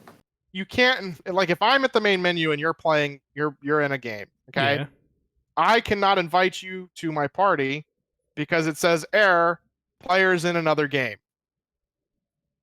Okay. It gets better. It gets better. Or worse, however you want to look at this. Worse. So I messaged Adam, and I was like, hey, invite me to your thing so I can just join your game. Okay. My character was, at the time, was ahead of his. So I was like, I'll just join his game so that we can progress his story, because I don't know what that does if he joins mine and I'm, over here. Yeah. So he invites me. It shows I get an invite. I actually could do that. It shows my character in the center and his character off at the side, just like it does in Diablo. I can't click the play button. I can't physically join his game. He had to leave his game, come back to the main menu, and then click play so that it could create a game for both of us to join. Okay, I asked you earlier, but I don't remember what you said. Is this in early access? No, it was released last Thursday. It was in early access until last Thursday. This is the actual game. This is the actual game. Like I said, dude, like we were, Can you look up the credits? Can you tell me the size of that dev team? I'm just curious at this point because with a game like Diablo out, you should have a starting point that's Diablo. Apparently it's How are you not able how are you not able to join mid game? What is it, like 1997? So it's made in Nice, France by a team of 13 people. Oh, the whole company's 13 people? Yeah. Okay. It's now using this the is Cry engine. No, Anthony, because Media Molecule were smaller when they made Little Big Planet. No, I'm saying okay as in it is a small. It's like, okay, I understand. But Yeah. that's what I'm saying. Like, yeah, that's a lot less people, but there was even less people, and No, they yeah. happened to make Little Big Planet. And he also said Cry engine. Everything's made with Unity and Unreal at this point. Little Big Planet. So I don't know. They just, you don't know what your skills actually do aside from the basic little blurb that you get. You know, there's like stats are just hidden everywhere if you can find them, if they even exist. I feel like you kind of get I feel like you kind of get forced into just using certain skills because a lot of skills just don't do anything. Like I have one skill. I have one skill called, I think it's called Gunslinger, and it's a lot like McCree's thing where you target a bunch of people in front of you, right? And you can increase the number of targets that you can do and a bunch of other stuff, but you just have to like hover your mouse over them. But not just, there's a whole bunch of things here and I swipe my mouse across it. It's like if I had 5 people here and I just, rub my mouse like this, it would go, oh, I got that one. Oh, I got that one. And so then you have to go back to get these 3. Oh okay? my god. Nah, fam. Nah, I'm good. They have a lot of work to do still. You said they say Gunslinger's the skill. Are there actual like guns, or is it like hand cannon things? No, they're actual pistols. And Okay. and this is so the skills, all the skills for the most part, summon some like ethereal weapon. Okay. Or like Bunker. so like No. what'd you say? He said Bunkai. Basically, so like when I use Gunslinger, he pulls out some massive fucking revolver. Like the thing's huge. Like it's like the size of his chest. Okay. So he's like, hey, you hold this. Pause. You hold the skill. I think you have to hold this one and then target the stuff, and the little target appears above their head, and then so you hit the button. He goes, whoosh, and is holding like you remember Trigun, where his arm turns into like the cannon. Like Yeah. that's basically what he pulls out. Okay, so he pulls out the Trigun revolver, and then just goes, and fires a whole bunch of shots. Okay, Does like it say and bless like you after?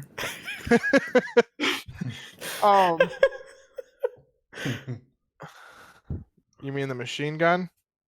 Excuse me? What do you mean? You mean from Trigun?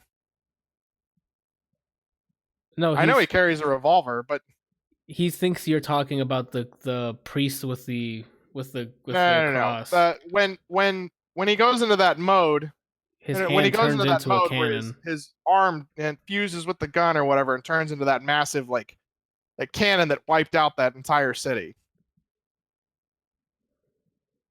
That's what I'm talking about. When He you said just a has huge- this massive thing that's like, he has a machine Pause. gun that unfolds. You're Well, talking hold on. about in the mechanical arm.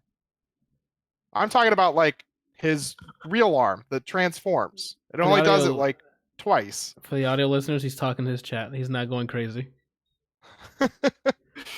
Brian, every time he said long revolver, it reminded me of Looper. With the fucking gargantuan revolvers and that fucking In the movie, dude. Oh, here. So there's two skills that the archer has. The archer has to like disengage. Okay, one of them is like you fire something and then backstep, right? Like you fire something and then leap backwards. Okay, which is great. I've seen. The only way to get skills is to go to the there's a person who sells them, and you can do things with the skills like level them up, and there's something about duplicating them that I don't really understand yet. And she just has a random list of skills that you can choose from. Otherwise, you have to hope you can find them while you're out on the battlefield. So, I mean, if you're playing an archer class, you could literally play for like hours and never find another archer skill. Or only find snipers.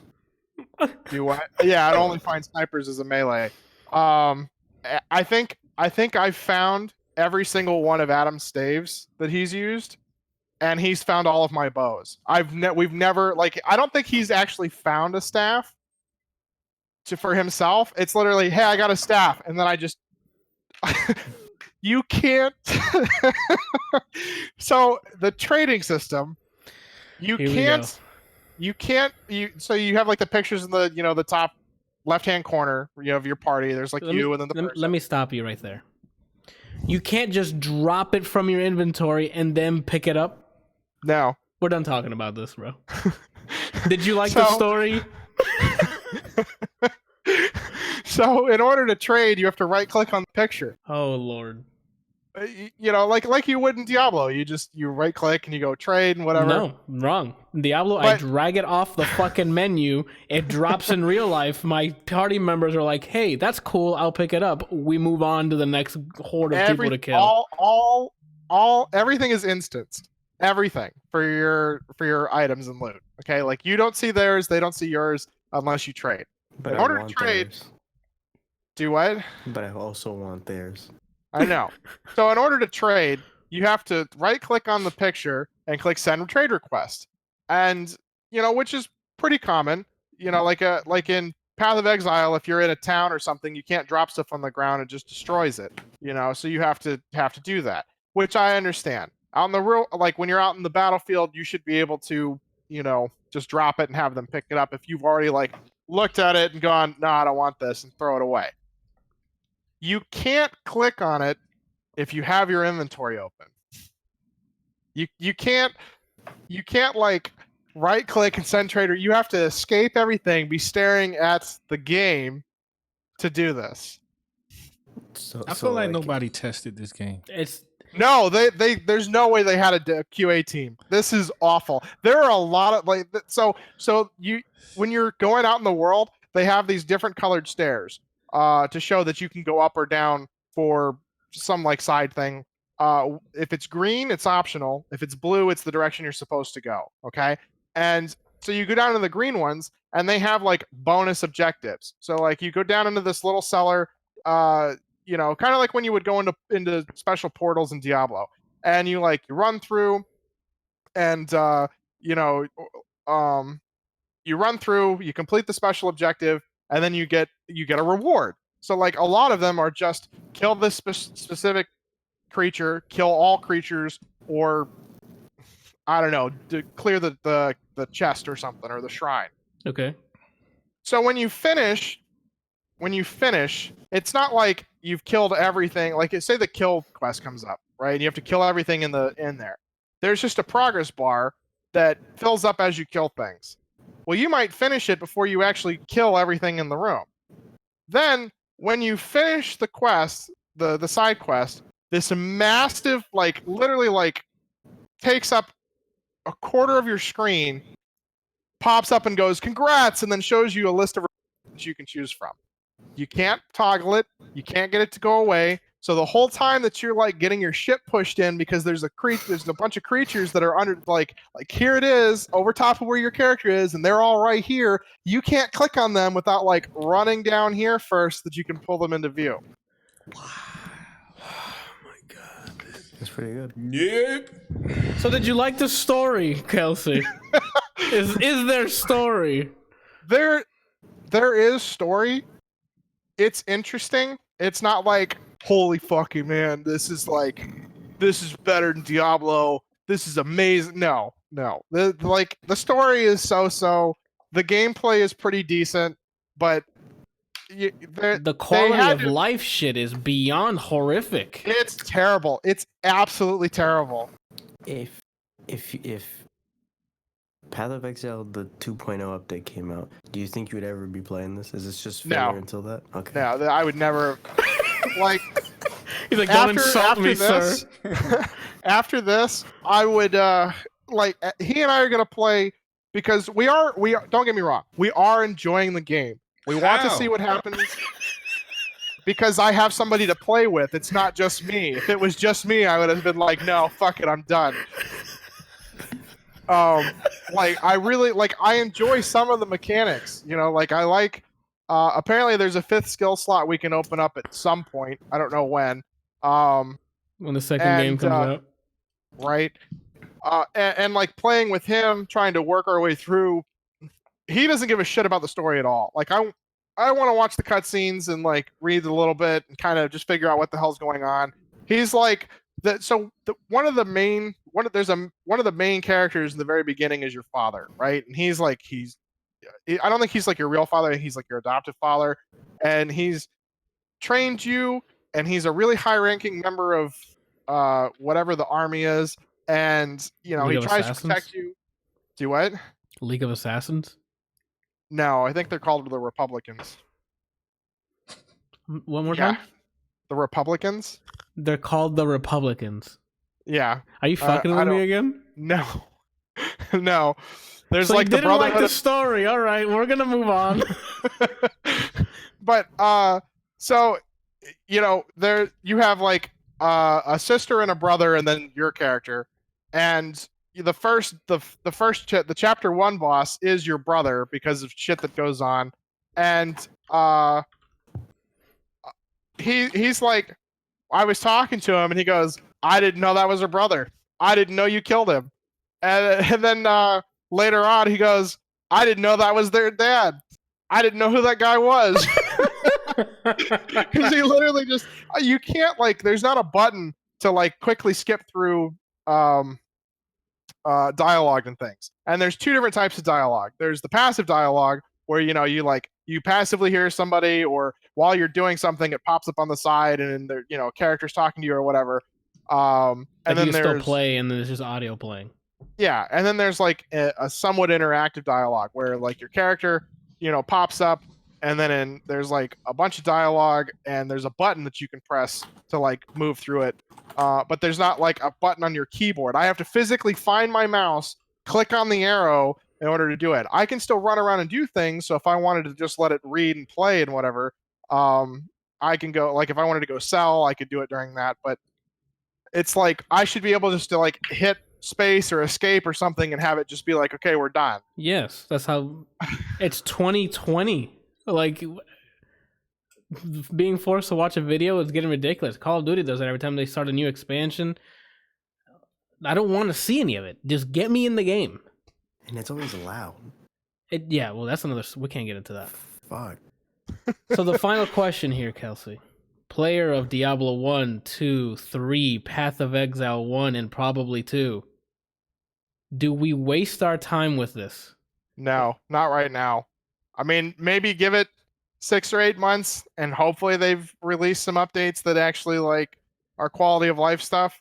But right now, this, like, if you haven't already bought it, don't buy this. This is like I was looking at the reviews, and I looked at the reviews for when it was in early access. It's nothing but good reviews. I had a whole bunch of friends that played Path of Exile or Diablo go and get this early and go, this is amazing. It's really cool. It looks really cool. And then, you know, it had like, I think it had like 10,000 reviews or 20,000 reviews. All of them were positive in early access.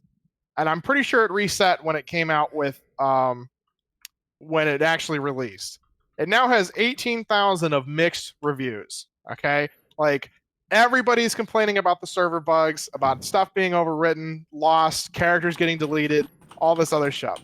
And then nothing but and then people just complaining about the quality of life things where you're just like, what the fuck? Half the time when you open your inventory and you hover over the things in your inventory, you can't look at the things on the ground and know what it just says like bow, and it's either white, blue, yellow, purple, or like a reddish color. Does it even have green? You don't know what it does until you pick it up. It's not like in Diablo or PoE where you could go, oh, I hovered over it.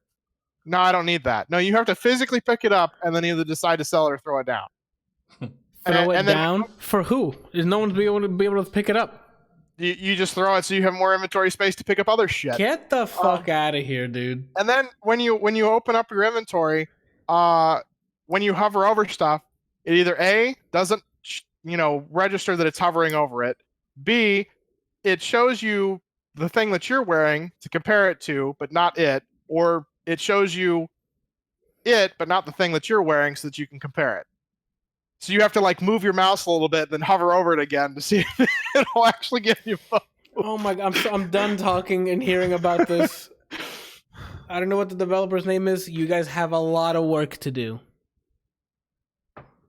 All right. Well, that was what's it? Vulcan, Lords of Mayhem. Godspeed. I hope you guys. I hope the best for you guys. Damn, where do we go from there? We got Randal. This is a week you're like, let me just watch everything. All right, Randal. Well, tell us why you want to have quote have coitus with Kristen Stewart confirmed. End quote. Oh, is that Charlie's Angels? You tell me, my guy. You're the one perverted man writing all this stuff. Oh my so bad. You guys not only watched porn together, now you want to have sex with Kristen Stewart. Hold on, before we start, Real Yigan asked us a question earlier on. He asked you specifically, Kelsey, what made you play a game like this? But I think the better question he started before was, what makes us decide to play a specific game over another? I thought that was a pretty good question to ask. I want to hear what everyone else here got to say about it. I decided to play this because it looked, I really like that style of game. Path of Exile, Diablo. I grew up playing that, and then it's an action RPG, so it's more than just literally just like in WoW, you literally just run around, press buttons to do skills. And in this, you sort of do too, but there's more of it's more like God of War, where you actually get to feel like you're doing something when you're pressing buttons, It's more action RPG than Japanese RPG, which is... like, what is it? Demon Souls and Dark Souls, you actually have to dodge and manage your stamina and that kind of stuff, and you sort of have to do that in this game. And the gameplay looked really cool. So yeah, it was Diablo clone. Yeah, and I really enjoyed, Diablo 1 and 2, and thought that this was going to be like the next step in the evolution of that style of game. And E-Man in the chat just reminded us Torchlight 3 comes out this year. I never got it. I tried. Oh, you Torchlight never liked 1. it. That's true. I tried Torchlight 2. You're the fucking naysayer. I tried Torchlight 2 even with all the mods and shit. Like I went and looked up like some good mods for it and tried it, and it just was really boring, and I don't know why. Hey, that's fine, man. You can have to defend yourself. Oh, I get it. I didn't get to tell you about my favorite part with the Cyclone. Okay, so they have a Cyclone build in this. Where like if you're a melee class, you better have a reference to Baby Bash, otherwise we're moving on.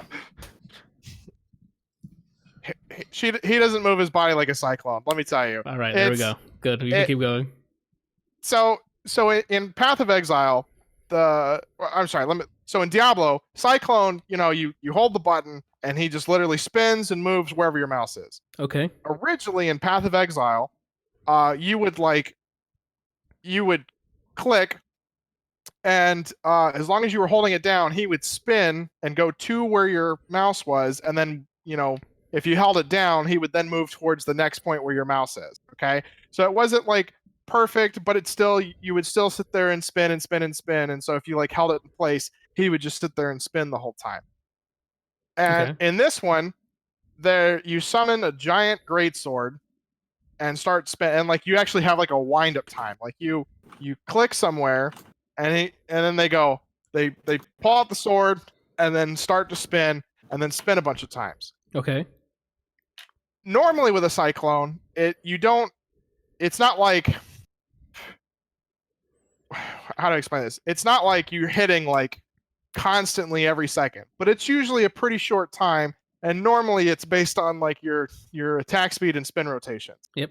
This, they like start the spin, and you can like physically see the blade because it's low enough, like go boom, boom, but it goes hit. Oh, no. Nope. Hit. Nope. Not to mention, it's not like you have two different you have rage and you have willpower, and depending on your class you regenerate one or the other. So like melee and ranged use rage, and wizards use wisdom, I think is what I said the other one is.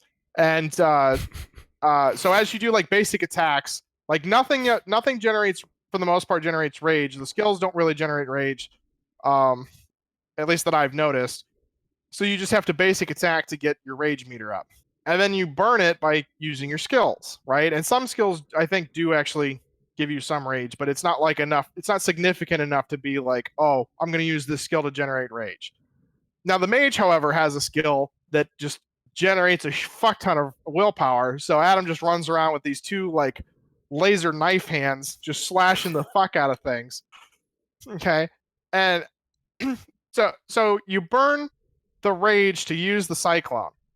And now I'm thinking, oh, it's a rage. It'll either generate it while you're spinning, or, and so as long as you have creatures around, you can just constantly generate rage, more rage than, you're burning. No.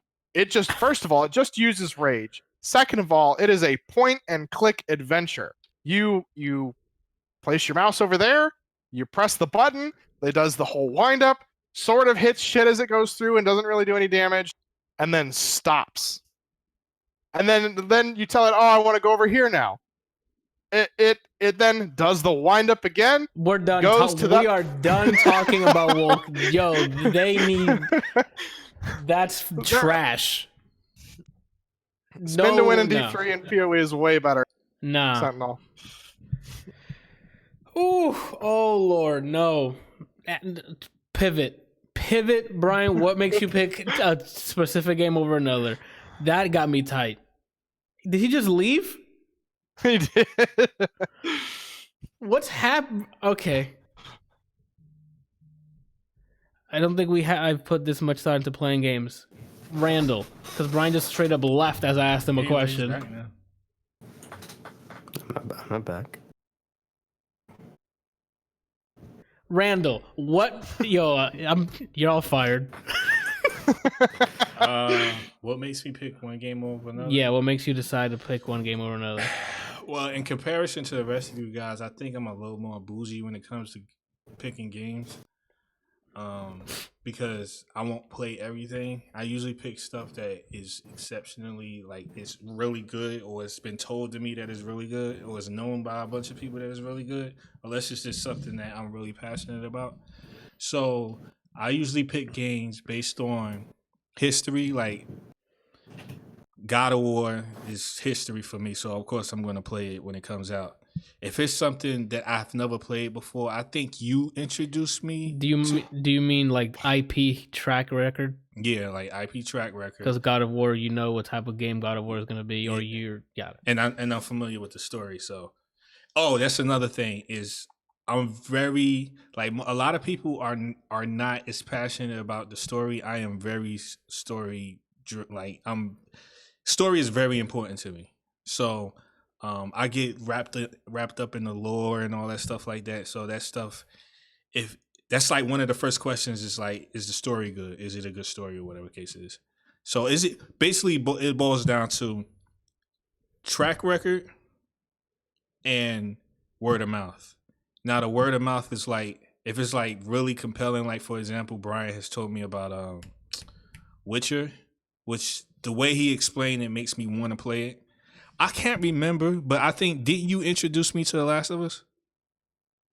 Or was it the What's other way that? around? That's too, Kelsey. I swear to you, I haven't. I don't. That's too far back to remember. I don't think I think you just played it because you liked Uncharted and it was a Naughty Dog on it. So I think you just played it because it was Naughty Dog. What? He's Well, asking. maybe that's what it was. He's asking if I introduced him to The Last of Us, and I'm like, I doubt it. Yeah, he literally played it at your apartment after you told him it was good. Oh, okay. Then there you Remember go. when he brought his own TV and played it there? Oh, okay. I don't remember that. I honestly don't remember. If that happened to happen, I thought he just played it because he liked the Uncharted, so he played a Naughty Dog game. So yeah, that's pretty. That's what it boils down to. Is either it has to already have a good track record with me, or like through word of mouth. Like it has to be told to me that this game is like really good and you need to play it. All right, Brian, can you answer the question without just leaving? I still don't really understand, like, What leads What you to makes me- try games to pick a certain game over another? Like you have a backlog, right? Why do you pick a certain game to go first over another? Anything, you know?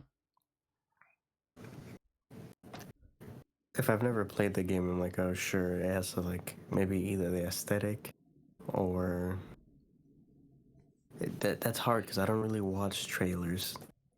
I don't watch other people really play games unless I'm, like, really bored. I don't know. I don't know really. I look at... I think it's by genre is what I usually go for. Like, if it falls under a fighting game, I'll look at it. No, it's not for me. If it falls under like RPG, what is it being related to? Which game have I played that? I'll try it. If it has good customization, I'm probably gonna try it just for that. If it has any customization, It's basic. It's basically if it has something similar to something I already know I like, then I'm willing to try it. Whether it's like a genre I like, or just like, yeah, if it just has shared similarities between games that I know I like already. That's what'll make me buy the game. If it's a game I've never seen before, it's in front of me, and I don't have to pay for it and say, hey, you want to try this? I'm probably just going to try it.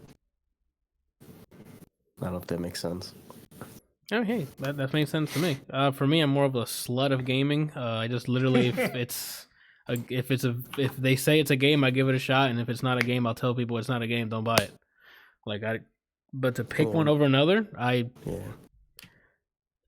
It depends how my mood is. When I get off of the gym or whatever, I get home, like, do I just want to shoot things randomly? Do I want to, like, invest an hour or two into Red Dead? Do I just want to see numbers go up, play some Borderlands? Like, it depends on what I want to see or how much. I don't put that much brain activity when I'm playing games, but how involved do I want to, like, how involved do I want to be? If it's, hey, just jump into a Call of Duty match, get a bunch of... If it ain't on Stadia, I don't play it. Nah, bro. There's only they only announced like 3 more games. Like, you know how fucking I would destroy every game on that. Oh no, never mind, because Final Fantasy 15's on there, so that takes a while to beat. And Red Dead takes a while to beat. I guess even if I played only Stadia games, there's big games on there that'll take me a while to finish all of them. The other thing that you mentioned that also you have to take into account is also like the mood. I'm not trying to think. I'm not gonna play fucking a fighting game. I'm gonna play something like Diablo, right? I can just have loot rain on me. Or like, you don't have, like it's just like you can't be in a mood of not thinking and then try to jump into Red Dead. Red Dead's very meticulous. Like getting on a horse is a separate button than doing this. Targeting someone, having a conversation with them, picking something, and that game shit happens fast. You're just strolling along with your fucking Keef horse, and then bounty hunters come in and be like, yo, draw, and they start shooting at you. And you're like, you don't know what's happening. You were just booling, smoking a doobie or some shit, and then you're shot and you're dead. All I want to do is bull my horse. Oh my gosh. So I guess hopefully that answers your question. Randal, all the angels, tell me about Charlie's. If you see any of the previous ones, I have. I I've seen wouldn't the say first one. they're the same. I mean, in theory they're the same, but the action was a little different to me. At least it felt a little different to me. They tried to throw some twist in there. It wasn't like a twist. It was just like, oh, okay. It's from the future. Twist. Yeah. Nah, I wasn't from the future. It's not really much to say about it. It's like it was all right. It wasn't like. Here's a good question, Randall. Would you see that movie again or Come to Daddy again? Oh, definitely. I would watch Charlie's Angels. Okay. What about Sonic the Hedgehog and Charlie's Angels? Sonic the Hedgehog, of course. Okay. Well, no, you should probably compare it to movies similarly. How about the first Charlie's Angels or this Charlie's Angels? You saw Bad Boy recently. How would you compare it to this? What does Bad Boys have that this doesn't? Better character development, history, action. So is this a reboot, or is it still in the same universe as the other Angels? So the way they shot it was like it is in the same universe, or like all the history that you've seen before, because like some of the old Charlie's Angels they show up in the movie like towards the end, but they're not in the movie. You know what I mean? Okay. Like there's like a training montage for one of the new recruit. Okay. And some of the old Charlie's Angels are training her to become a Charlie's Angel. Oh, okay. So it's in the same universe. More of a montage type thing. But it's still in the same universe. It's still in the same universe. Got it. That's pretty cool. The action was, I mean, it was all right. He read my mind. I was like, so was it cool action sequences? Like, how was did they have like close quarter combat, like melee, like actual martial arts, or is it like the camera action wasn't too crazy, like normal, like Hollywood style. There was some shots where I could actually tell what was going on. I don't know why, man, but like. It's probably because I saw 2 movies recently with her in it, but which was the underwater one. I'm starting to take a liking to Kristen Stewart. I would never have thought you said those things out loud. I mean, considering I'm not really into really petite women, but yeah, I would have respected like Mel Gibson or something. Anyway, I don't know what it is. It's just something about her that all of a sudden now I'm like. Developing more of an attraction towards her. Okay. But it was all right. All right. Brian, season 2 of You. You're still on a binge here, apparently. Is season 3 out for you, or this is the latest season? I feel like you screwed up. You could have been like, Brian, how you doing? I wanted to, but then I normally I would have started. I would by default sound like Tribbiani from Friends. So I'm like, I didn't try to try. I'm like, I'm gonna end up going, how you doing? And then Brian just starts undressing. Go ahead, Brian. So tell us about season 2 of You. I can't say much because a lot of it is spoiler. Okay. Yeah. And it's a different Randall because this is TV season, so he can't just spoil seasons. You okay? Yeah, I mentioned last time it's a different setting than in season 1. Same characters? Same character. Okay. Oh, only one. Okay. Yeah, the main character. He goes somewhere else for spoiler reasons. Okay. I'm trying to think of what I can't. I'm trying to think of what I can say. Just go overview. Doesn't spoil season 1. That's what I'm saying. Oh, but just go overview. I mean, you can't say nothing. No, you can. I'm assuming there's new characters. Are the new characters good? Their dialogue good? Like I can do that. Yeah. New characters. There's some. Are they rehashed of the first season characters, or they actually bring? These characters fit the new setting very well. Like it's people you'd expect to see in this area. Okay. And you talking about the setting of the show? Yeah, of season 2. Okay. How's the pacing? It's quicker paced than season 1 for the main objective of the show. Okay. It's hectic in a different way. because we already know the main character at this point. So His it's dark kind of secret. It's kind of him trying to change, Okay. but it's still hectic. There's a lot of parallels between the seasons, right? But then, because he's not trying to be the same as the first season, he's purposely doing things that he wouldn't, and then that leads to crazier stuff. I'm assuming he's not well prepared for, so he has to wing everything. Yeah. Okay. I'm trying to think. Supporting cast is good. Supporting cast is good.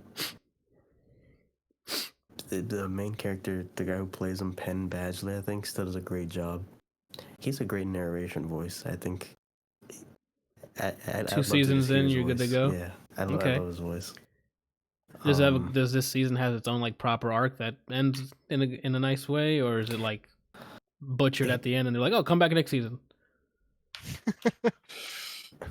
It has an arc that I enjoyed this arc more because the characters in this setting, they're kind of caricatures, but they're not fucking idiots like one of the main characters in season 1.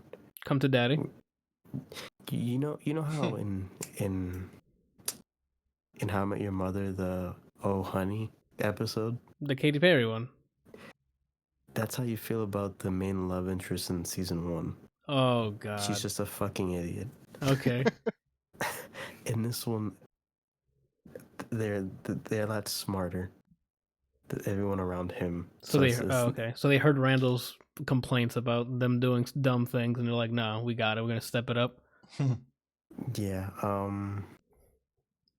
would say the first 2/3 of this arc, like the last episode, it just doesn't end well. It didn't know what to do. So it just try to do everything.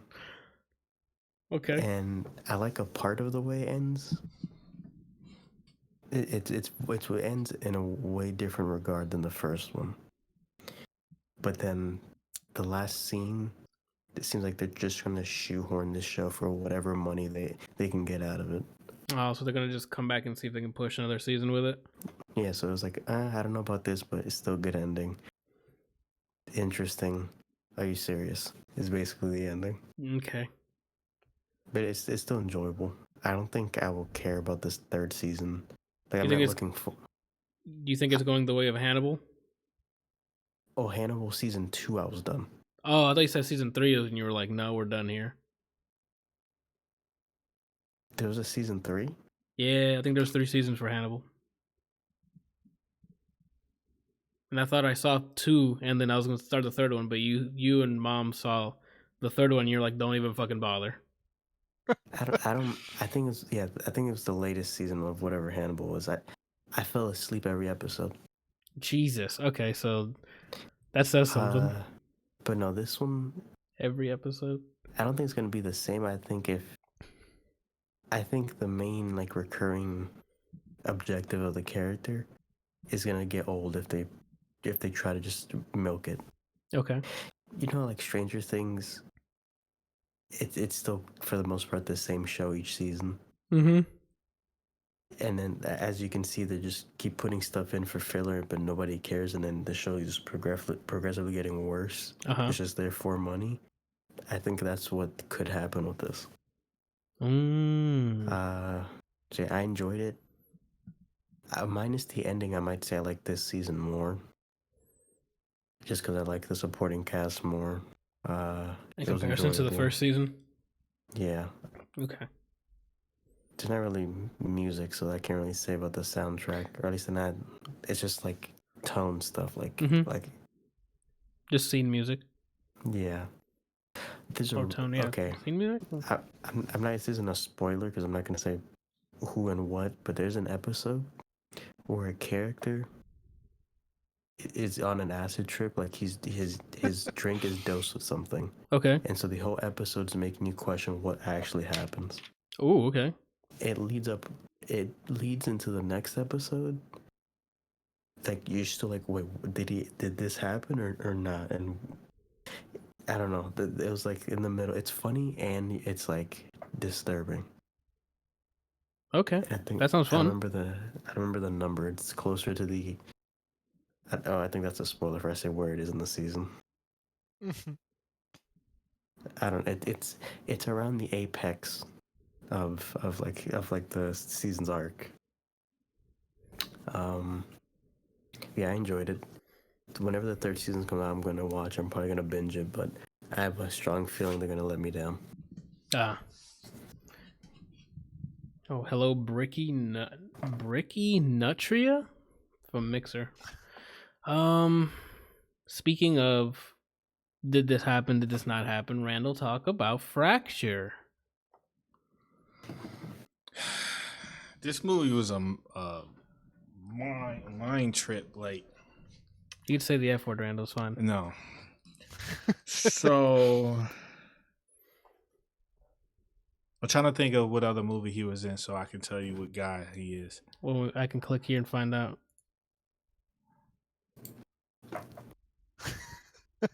Oh, he was in Avatar. He's the guy in the wheelchair. Yeah, He's Jake Sully. Jake Sully. Yeah. Jake There you Sully. go. So I'm gonna refer to him as Jake Sully. So Okay. Jake has a wife and a daughter, and they're going to see in-laws. Okay. I'm telling the story. Okay. Like I mean, with spoil. Like I'm not. Oh, okay. That's in spoilers. I'm like, we know you're telling the story. I thought you were addressing someone cutting you off. No. I'm just saying, like I'm telling you what happened. Yeah. Okay. So spoiler warning for Fracture. No one even knew about this movie. So I Watch I it. didn't know what this was until I looked at it. Randall, I was gonna You- end the podcast and just hit play on that bad boy. I think a week or two ago you decided to just interrupt me in the cold open, right? the who? Now I'm telling the viewers and listeners that there's going to be a spoiler review, and you continue to just cut me off. May I speak, Randall? Oh, my bad. I was responding to what your brother was saying. Go for it. If they were, you So want, how do you really feel, Anthony? I Hold know on. Anthony's not complaining about like getting cut off. How I do do I- that every episode. mute. All right. Do they know that you muted them? Now they do, because they're probably speaking to us. So spoiler review warning for those who want to watch Fracture. Leave now. All right, hold on. Kelsey's What a back. cock nugget. Oh my What the god! heck I is thought that? he was gonna say the end. I'm like, we're done. The question is, if he had said it, would you have logged off? Yeah, Immediately. I'd have to no. I don't know. I don't. I'm like, what the fuck did you just do, Kelsey? You fucked me. Is what you did. You know, I'm streaming too, so you know. Sometimes you'll take something down with you. I don't know. You're like, fuck this streaming thing. I'm taking him with me. Do you really think something bad would have happened? If someone clips it and sends it to Twitch, yeah, that's it. They review the clip. I'm assuming it'll report it, and then that's all it needs. It needs to happen. You guys want to see how cute my dog is? Yeah. Nice. He is passed the fuck out. That's funny.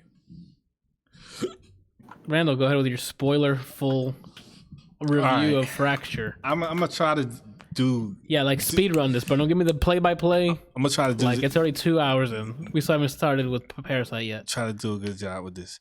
All right, so Jake Sully has a wife and a daughter, and they're going to see in-laws. So the movie starts out with them riding on the road, and his daughter ends up breaking her arm because what? No, Jake Sully didn't have legs, and now his daughter breaks his arm. Oh, okay. I'm going to So hell. his daughter ends up breaking her arm because a dog scares her while they at a rest stop at a gas station, getting gas and batteries and stuff or whatever. So they immediately rush her to the hospital, to the nearest hospital. They check in the hospital. You could already tell that something really weird is going on because every time they cut to like doctors and nurses, they were like, "Oh, another patient came in. They're so and so blood type. Okay, send them in," or whatever the case is. And then you see like somebody by the ambulance switching out a box that says donor and they're like pulling out an envelope outside from the inside of their jacket and handing it to the nurse. What happened? What's so funny? I think what did they ride in? What? What did they ride in? Ambulance. A what? Wait, what? It's ambulance. That's what I said. That's not what you said. Ambulance, whatever, man. Anyway. Go ahead. So, what was I saying? The donor thing. They switched out something. Yeah. So that was suspicious from the get-go. All right. So that's alarm number one. I see some suspicious transaction going on between a nurse and paramedic, right? So he's in there and he's talking to the nurse or whoever, a head nurse or what, I don't know the positions, but he's like, my daughter broke her arm. Could you please get her in here? She's in a lot of pain. She's only 6 years old. Blah blah blah blah blah. So the nurse is like trying to calm him down. Like, look, there are other people ahead of you. And he's like, she's only 6. She needs help. Blah blah blah. She's just pretty much shunning him off and saying that there's other people ahead of you. So he goes to sit back down, goes back up a couple of minutes later, and complains about the same thing. This time, the person's telling him, well, you need to sign the sheet. He was like, why didn't you tell me this to begin with? So he signs the sheet, goes sit back down. His wife is getting upset because she's like, you need to do something. She's in pain. So they're going at it a little bit. And then eventually his daughter falls asleep and they get called. So they send her to the emergency room. They talk to the doctor. The doctor does his little thing that they do with kids, trying to be all nice and making jokes and stuff like that or whatever. And he checks out her arm and says, it's broken, blah, blah, blah. And also he looks at her eyes to see if she has some sort of concussion.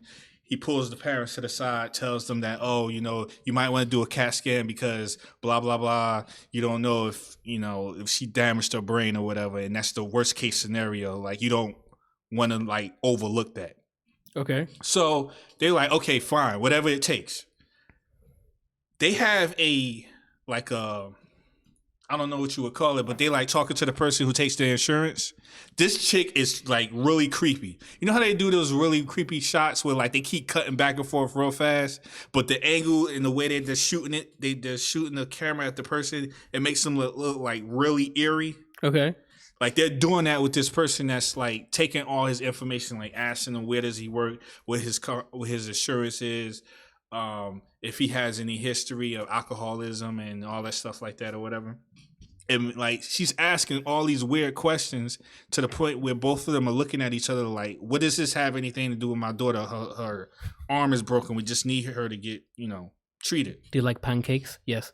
Yeah, like really like ridiculous stuff like what's her blood type, blah blah blah blah or whatever. So anyway, would you need that? Yeah, I know that, but like she was only supposed to be getting her bone checked. She wasn't getting a blood transfusion or anything like that. So they don't really need to know that. But long story short, they end up taking her to get the CAT scan. So only one parent can go down there with her. Of course, the mother goes. So he says, I'm going to be right here waiting for you guys. He goes to the waiting room and they go in the elevator. And he stares there and wait as they go in the elevator, and then he sees the elevator go down. So that's red flag number 2. Uh-huh. Now it may not be a red flag because maybe the CAT scan is on a lower level. Who knows? But last time I checked, LL means like lobby. Cool J. Oh. So he ends up falling asleep, waiting, because they had already told him that it was going to take a while. Okay. He wakes up, goes in there. He's been asleep so long that the whole shift, like that morning shift, or the nurses and everybody that was working that particular shift has been swapped. So whoever he spoke to is now went home for the evening. So he has a whole new set of people that he's talking to. Okay. So he's like, yeah, my daughter and my wife went down to get my daughter checked out, blah, blah, blah. I've been waiting all this time or whatever. Where they at? So she looks in the system. There's no record of a daughter and a mother. They only have a record of him coming in. Okay. So now you're like, did this dude fall on his head? Because when the part where he catches his daughter, or he's trying to catch his daughter from falling, they both fall into the hole or the ditch or whatever. Okay. And he gets like his head gets hit too. Okay. So now you're wondering like, okay, is he tripping? Like, did he actually come into the hospital and he think he brought his daughter and his wife? But you're in your mind, you're like, no, that doesn't make sense because we saw the daughter and the wife. And we saw them not only in the car, but we also saw them go to the hospital. And we saw other doctors and nurses talking to them. So you're like, okay, all right, I don't understand what's going on, but whatever. I'm going to just keep watching. So then he's getting frustrated because it's like they're saying that they have no record of these two people being in the hospital. And he's like, I'm not stupid. They're here. So eventually he ends up going to the back where he's not supposed to go, which draws the attention of the security guards and all that stuff like that and the doctors. And now he's like being detained because he's trying to get answers, but he's getting so angry that they're trying to detain him and they like shoot him with this drug to try to knock him out. But he took some adrenaline, like he stole some adrenaline outside of the drawer to counteract it so that he wouldn't fall out. Okay. So he ends up like running through the hospital, trying to escape these guys, trying to find out where his family is. He's asking doctors where they're at. They're saying that everyone is implying that he's making this up, that he doesn't understand what really happened. Mm-hmm. They're making it seem like he actually had an accident and that he checked himself into the hospital. So he sees the nurse, one of the nurses that was there when he brought his wife and child in. She also says the same thing, like, no, it was just you. And he's like, you're lying. So now everybody's getting involved. So then it ends up being this chase where it leads him out of the hospital. He sees the police leaving the hospital. So he runs in front of the car to get their help. He tells them their story. So they go back inside the hospital and investigate the situation. So in my mind, I'm like, okay, his wife and daughter is in there and something happened to them. Because the police are like trying to actively find out what happened. Mm-hmm. So they're asking all these different doctors and nurses. And like, you can tell like the nurses and doctors are like seeming like they're hiding something. But the police are like pressuring them to give them information. Like they'll say something like, oh, the doctor that was here earlier, he's not here. His shift ended and he went home. And they're like, well, don't you think we need to call him? Get him on the phone now. This is what the police are saying.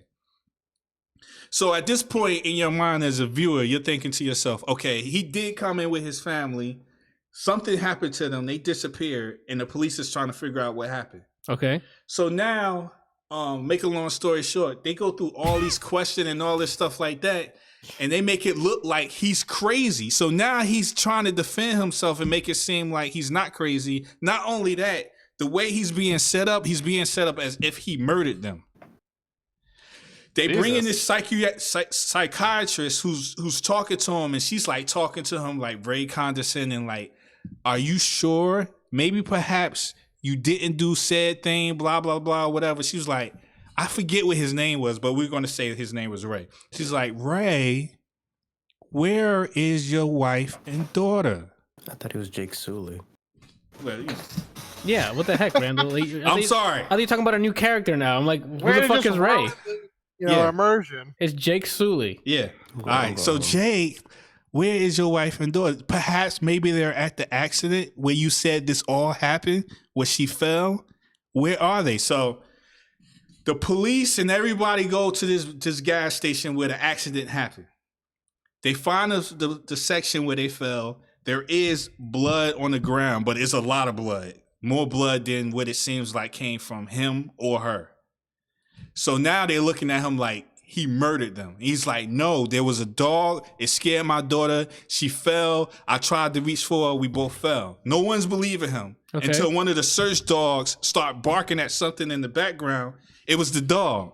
So at this point, he realizes, look, I'm not crazy. Because at this point, you're like, maybe he is crazy. Or maybe he did bump his head because everything is leading up to the fact that he was in an accident. He didn't come in with his family, even though he said he did. They looked at video footage, and every time you saw a video footage, it was only him. But at the same time, the video footage was glitching, and it was only showing certain camera angles. And he's like, every time there was a camera angle, his like family was just outside of the viewing area. So at this point, I'm like, I don't know what the heck is going on. I don't know who's lying, who's telling the truth, or what's going on. So then, after seeing the dog, I am now convinced that this dude has a family because there's the dog. And another dog reacted to another dog. So that means the dog isn't in on it. So the human being, because the human beings could have been on it, like the police, the doctors, all of them could have been in on it, and whatever it is they're doing behind the scenes, they could all be working together. But a dog recognized another dog. They're not in on it, so that dog is real, which means that his family is real. This is what my brain is processing at this point. Dog knowing dog is real. Yeah. Got it. So then he realizes that he's like, you know what? I'm not crazy. This really did happen. So he turns on the police, grabs one of the guns, holds the psychiatrist up, telling them all to drop their guns, puts them in this room and barricades it. And then he goes back to the hospital with the police car and the gun. So he sees one of the security guards who tried to pretend like he was crazy, like saying, oh, you only came here by yourself. He finds him and he holds him at gunpoint and makes him ride the elevator. And you remember when I said earlier that the elevator went down some levels? Well, when you get inside the elevator, in order to go down, you need a key. So I'm like, okay, this confirms that his family is real. Okay. So he gets into a tussle with the security guard or whatever. He eventually wins, gets the keys, turns the lock, goes down to the lower level of the hospital. So now he sees, you remember the lady I said that was asking him all these weird questions that was supposed to be getting all his insurance information? Okay. Well, it turns out she ain't really, that wasn't her position. She is now a nurse walking down the hallway with some papers and some documents and like blood samples and stuff like that. She's like dressed totally different. Okay.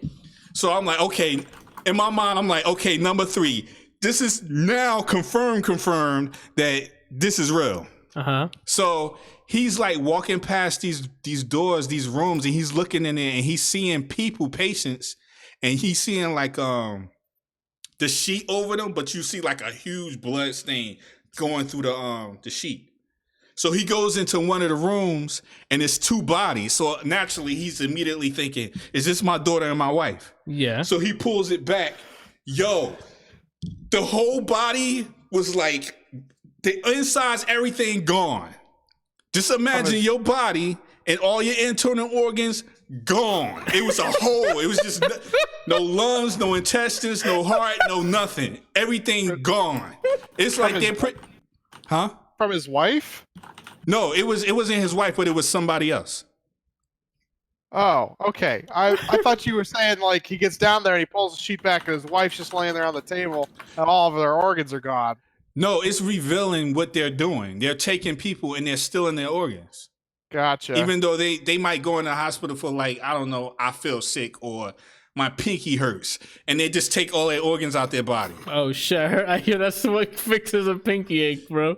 So take out my he's bladder. Now flipping out because it's like, okay, where's my child and where's my wife? Yeah. So at this point, I'm like gun-ho for the dude. I'm like, yo, you need to shoot everybody on sight. Okay, bro. Okay. So he's walking down the hallway and he sees these doctors, quote unquote, in a room about to perform surgery. That quote, he would shoot on sight, end quote. Randal, you maniac. And somebody's in the view. And then when they move, it's his daughter. Oh, snap. Okay. So before he could even react, I'm already yelling at the screen like, yo, go in there, full assault, now. So Randal, he has a limited amount of bullets. He can't just start firing. He needs to make an example out of somebody. Okay. I mean, I'm not saying just because you go full assault doesn't mean you have to pull the trigger, but you need to rush the area. Okay.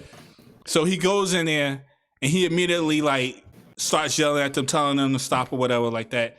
The doctor is telling him like, Jake, you don't know what's going on. You need to relax. You need to really think about what you're doing. Like, you're not thinking straight. That's what they keep telling him. Uh-huh. So he's telling them to shut up and all that stuff like that. I got a gun, damn He it. checks on his daughter. He picks her up, and he notices that it's somebody sitting in the corner, and it was his wife. And then he goes to his wife, and she's like heavily drugged. She can barely talk, and she's like, they drugged us, blah, blah, blah. So he takes his daughter, puts her in the wife's lap, and she's sitting in the wheelchair, and then he like wheels them out. But just before that, they like, one of the dudes, of course, tries to make a move. There's a scuffle. He is firing a gun. It hits the pipes and causes a small explosion. So now, not like a huge explosion, but like just like it was like a like, you know how like they have like I don't know what you would call it, but like the pipes in the wall that But they use. that wouldn't be exposed in the hospital. No, they are exposed. You know, like those tubes that was when you were in the hospital. It was like 3 tubes behind you. Like they hooked stuff up to it. Oh, okay. Well, it was something like that, and he shot one of the pipes, and I don't know what was in it, but it could have been oxygen or whatever. Either way, it was flammable, and it caused a small explosion. Not like no huge monument type stuff, but like it was small enough to get the people off of it. Got it. So now he's going down the hallway with his wife, Gun in hand. Let's get it. She's holding the daughter, and I'm like, yeah, anybody who gets in your way, headshot. Soon as he turns the corner and is going down the hallway, one of the guys when you first see this guy in the movie, he's a nurse. When you see him now, he's dressed like a doctor. I'm like, yo, shoot him in the head because he's in on it. He doesn't do that, but he holds the gun up and he's like, move out of my way. He says the same thing that the other doctor was saying, like, You're not thinking straight. You're not thinking straight, blah, blah, blah, so on and so forth. I'm like, yo, shoot him. So he shoots him in the leg, and then he goes down. Shoot him. He goes down, and then he's like, he whispers to his wife, he's like, I got you guys, or something like that, and I'm taking you out of here. So he get in the elevator, get in the car, drive off. I'm like, good, you got your family back, whatever. So early in the movie, there was a song that he sung with his little girl to like calm her down or whatever. Okay. So he starts singing a song to her. And he looks in his rearview mirror and he's like, the wife is sitting there and she's like holding the little girl. And then the camera cuts back to him and he's still singing the song. And then the camera pans back to the back of the truck and nobody's there. What the fuck? Mm-hmm. So the things he was... And then the camera, like, I guess that's called a tilts down. Yeah, and it's a body there which was the body that he took out of the hospital was some random John Doe. What about the kid? Was it a dog? No, they didn't show any kid. They just show like a person. He picked up. I know. Right? So then it starts cutting back to like people saying, right, Jake, you're not thinking right clearly or whatever and all that stuff like that. And then it also cuts to when the psychiatrist was talking to him and saying sometimes people who go through traumatic situations, that's one thing I forgot to mention, that he used to be previously married. His wife was pregnant. He had a drinking problem. They got into a car accident and he died. That's what caused him to stop drinking. Okay. So the psychiatrist was like, some people who go through traumatic situations often create alternate realities or alternate, I forget what word she used, but basically they perceive things as not how they are, but how they think they are. Okay. So after that cut, and you see that it's really just some John Doe in the back of the truck, they actually show what actually happened. So what actually happened was that whole thing leading up with the dog and the dog scaring his little girl and her falling off the cliff or the whatever, and him jumping to try to grab her and they both fall. That all happened except for when she hit the ground, her head hit the ground and blood went everywhere. She's dead. The mother comes downstairs. She's freaking out and she's like, he's lost it.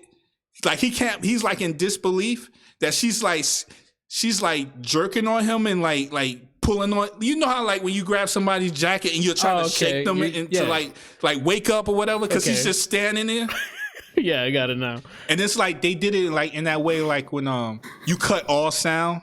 Oh yeah, it's like beep. Like you don't hear anything, you just see her freaking out, and she's yelling, but you can't hear anything because they're like trying to perceive it or show it from his view. Like he can't hear anything because he's in shock or whatever. And he just shoves her because this was like a little small construction site. He shoves her. And she falls, and her head goes into this spike that's sticking up out of the ground. She's dead. Jesus. So when the camera pans all the way to the back of the truck, it's a blanket, and you can see like inside, like little parts of the blanket. You can see like his wife's head, and you can see like the little girl's jacket and scarf or whatever. And then roll credits. And roll credits. Thank you, Randall. I just watched the movie just now. So what's the movie about? So would you recommend watching it, or should we just listen to the podcast? I mean, I don't know. Javi said that's what she gets for jerking him. The part for me, the part was trippy for me was the whole like I didn't know who to believe. They did a good job with that. That I must say, because you know how in movies they usually do too much as far as like this person is bad. Like you will see them do something or say something that clearly this person is evil or they're doing something bad. Like they hint to the audience that watch out for this person because they just did said thing. They use that to their advantage. They're like, okay, I'm going to show this person do something, and then later on, I'm going to show something that's going to make you question whether or not you think you saw what you saw. And they keep doing it over and over to the point where I'm like, okay, his family came in with him. Well, did his family come in with him? No, I know for sure his family came in with him. And then when the dog scene came in, I was like, the dog's not in on it. I know that they here. And then like it just kept doing it over and over and over. And I was like, that's pretty crazy. I feel like the ending was a little anticlimactic. I mean, I definitely wasn't expecting it. Like I wasn't expecting like they actually did die, and he just, I don't know, his mind just went somewhere else, and he just like put them in the truck and then completely forgot that he had two dead bodies in the back of the truck. But everything leading up to that was like crazy. I was like, I legit did not know who to believe. I didn't know if I should believe him or if they were in on it or if he was just crazy or if like I couldn't tell. Or all of until the very end.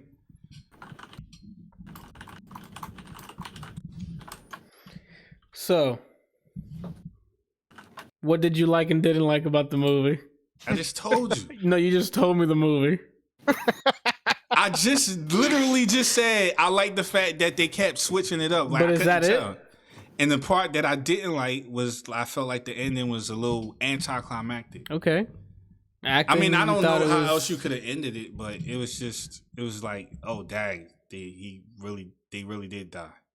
Writing, acting, soundtrack. The acting was very compelling. Okay. Like I was engaged. I was like, nah, they doing something to your family, bro. You need to find out what's going on. And like every time somebody would try to get in his way, I'd be like, yo, you need to like threaten them or swing on them or something. You need to let these people know you're serious. Don't keep sitting there arguing with people, asking them the same questions like, where's my family? Where's my family? Where's my, like, they're not giving you no answers. So you need to make an example out of somebody and like, look, this could be you laying on the ground bleeding and not breathing. Like, tell me where my family's at. Yo, bleeding and not breathing, dude. Yo, it's your family, bro. It's your wife and your 6-year-old daughter. You don't mess with a man's family, man, especially not their children. Like, I will say this on record. Oh, you're on record. Murder, the dog seeing dog thing, that's on record. Murder is wrong. Murder is wrong. Facts. Okay. Senseless violence is wrong. Violence, period, is wrong. Okay. But there's one thing that I think you have a card to just body as many people as possible, and that's if someone has done or taken your child. At that point, it's open season. It's Taken 3? No, because he's just a terrible father. Oh, okay. Because what he does on his free time is just fight wolves. Spends the entire movie trying to stay away from the den, but then goes to the den. All right. I feel like I literally feel like I watched the movie now. I feel like that was probably better than the actual movie. Yeah, I think so. We need to have a segment. Like, I'm kind of interested in just seeing it, just to see, you know, to I don't know, re-experience what he described. Just to see what he got right in. Yeah, like because he like the way he described the movie, it sounds like, you know, there actually is a.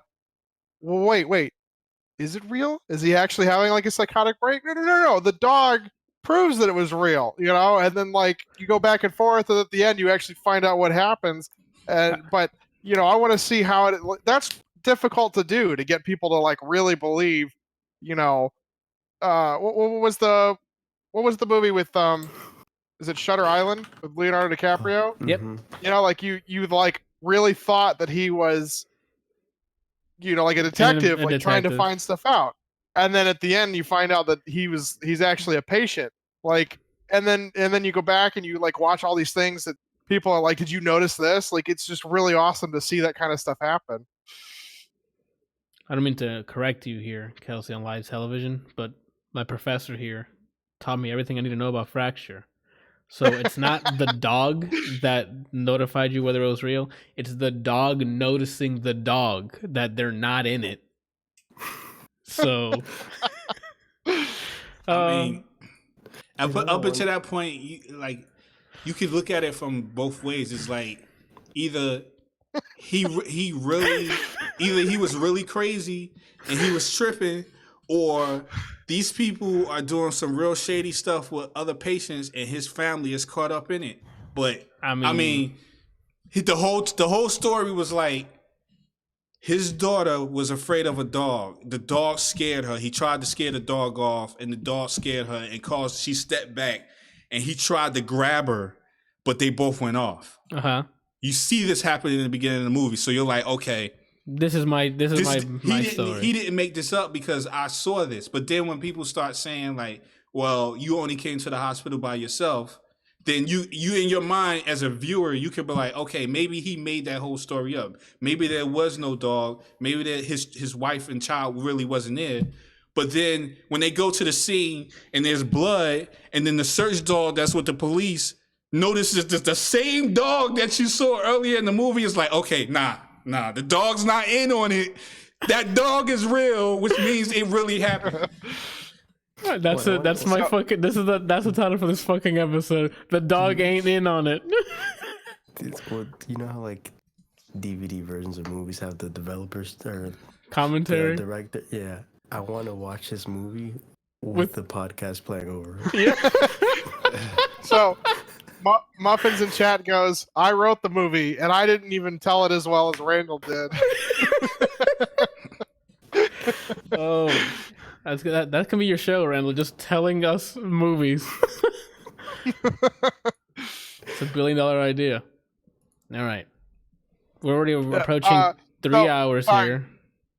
One of my neighbors was watching the podcast earlier about him talking about Sonic, and said that Randal should review movies professionally. There you go. Is he being sarcastic? I don't think so, because he saw the Sonic movie too and didn't like it, but was saying that, you know, you did a really great job of talking about it. Like, you hyped it up. I thought it was good. I mean, that's all you can do. Tell me what you thought about it. You know. What was I gonna say? All right, we're not gonna get to that Streets of Rage 4, Randal. So we can talk about that next week. There's not really anything much to say about it. It's just that Streets of Rage 4 is coming out. They don't have an exact day when it's coming out, but I'm hyped to play it because I played all of them. Well, we have approached the last act in our show here. If you have not seen Parasite, 2019. This is your one and only warning. We will be spoiling the shit out of this. All right, then I'm gonna He's bow gonna watch down. it. So he still wants to watch it. So I'm not. It's in his best interest I'm surprised that you're gonna do a spoiler. because this movie doesn't. Okay, it's not spoiling it, but I don't think this movie works knowing what like anything. Us going blind in it yesterday, the best experience for this. No. What I'm saying is, movie. I'm surprised that you're gonna do a review that's spoiler. You usually do Because you can't talk about this movie with like, and you give anything away. You give part like you need to go into this movie blind. So Muffins is asking if you can give a brief description of the movie because he keeps hearing about it, but I've never heard what it's about. I don't want to give. Sentence. Okay, go ahead, I Brian. can Because give I don't you a think I can sentence. give you. I can give you a description. A family that lives in poverty tries to get out of it. That's the most I can say. That's and even that I think you already gave too much. Like, Yeah, I know. I remember that the the director said it's basically a movie about how we live in a world of capitalism, and that was about it. So, all right, if you guys are gonna talk about this, I'm gonna bow out for a few minutes. Wait. When are you gonna watch it? I don't know, probably this weekend. All right, so then maybe we should hold off and then do a review after he's watched it. Randall, my thumbnail is a frame of Parasite already. What? You're Is not it gonna from use the- Vulcan? Which one is it? No, Why don't you just use the one where they had their eyes covered? that's fine. The point is, it's supposed to be this episode for Parasite. If we want, I can make another thumbnail. That's no issue. So if you guys want to wait. Because I swear to God, Kelsey, if next week comes around, you're like, I didn't get to do it because molasses. I'm fighting you. Molasses. What if I went to see 1917 instead? That's acceptable. No, it's not. It's not. It's absolutely not. What if I saw Homecoming? It's not And I'm acceptable. like, oh, I can lie too, and then I say it's still not acceptable. So we got to That's decide what I now said. then. We'll wait till he watches it. If we wait until next week, then Jambi's gonna be here, and I'm gonna just assume he hasn't watched it because he still hasn't gotten bodied by Mind Cineroar. So Then somebody needs to tell Jambi he needs to watch it. E-Man had the audacity to write in the chat. He watched 1917. He says it was okay. Mm. Y'all need to hurry up and watch 1917. I already saw it. It was okay. You saw it? No, he has not. Oh. What are we doing? This is all dead air. We gonna do review this thing or not? What else do we have left? Is Parasite That's- the last thing? That's it. Oh, I mean, at the Brooklyn Nine-Nine. Oh, I completely skipped over. Hit it. So what are we doing? We're gonna wait till next week. I messaged Jamie to see if he's interested in watching the movie Parasite at all, but he hasn't responded yet. So if you wanted me to go through Brooklyn Nine-Nine real quick and see if he responds, then we can make a decision after that. If All right, you go guys ahead. really want to review it, that's fine. I can just give my take on it, next week. But I think it would be fun if all of us could, really For give once, a review. reviews Yeah. that we all watched. Yeah. Yeah, I was Just ask just Jambi. getting ready to say that. That's never happened yet, has it? No, it hasn't. I just asked Usually you. it's. No, Sorry, go that's a ahead. lie. That's a lie. Avengers Endgame. Are you I sure? just My bad, Brian. My bad. I promise you. You literally waited for Yo, him I to... promise you, I did not wait for you to say something. I literally was looking at Anthony. What's the moves? What's the moves, Randall? He's got his wrench ready. Go for it, man. Go for it. I asked Jambi. So in Jeremy caps. responded. Did he really? He did. I just wanted to interrupt. Brando. I think he did or he didn't. Jeremy responded. I'm talking to him. You go ahead. I just felt like interrupting Brian again. I hate all of you. I really do. Brian, go ahead. All I said was I asked Jambi in caps. Oh. Fucking guys, I swear to God, dude. Jesus. All right, then give us that Brooklyn Nine-Nine then, dude. One sec, sorry.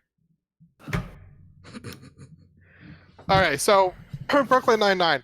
If you've seen the show, it's great, it's amazing, it's hilarious. Sorry to cut you off already. This is the latest season? Latest season. Okay. Season 7. Okay. And they started it out. They came out with 2 episodes really quick, apparently, and I finally got to watch those. And then the 3rd episode just came out. I may actually be behind by 1. And it follows all the same, the routines that they've been doing for the last I don't know 6 seasons. It's hilarious. I feel like they've started to tone down some of the things with like the personalities, because like I absolutely can't stand it when character personalities go one note. They just turn to like one note, same gag over and over. Yes, like one of them, his name is Charles Boyle, and he's Jake's best friend, who's the main character, and it's played by Andy Samberg, and he does nothing but sexual jokes or talk about Jake and Amy being together and like having children and kissing and all this other stuff. Okay. And like it just everything that he says is like you really just want him inside you. You just need to feel him inside you, and like talking about a therapist. Got it. Like, but it's all contextual and it's hilarious, but it gets to the point where he's just like, it's just really annoying. The worst part is him with Jake and Amy, because he's like constantly telling them that they should kiss or they should have kids or something, and it's like, dude, calm down. But this season so far is really good.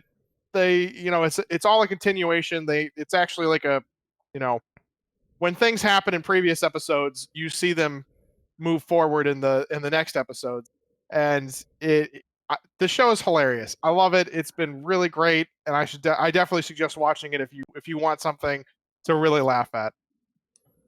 Okay. It's almost as good as Scrubs. Okay.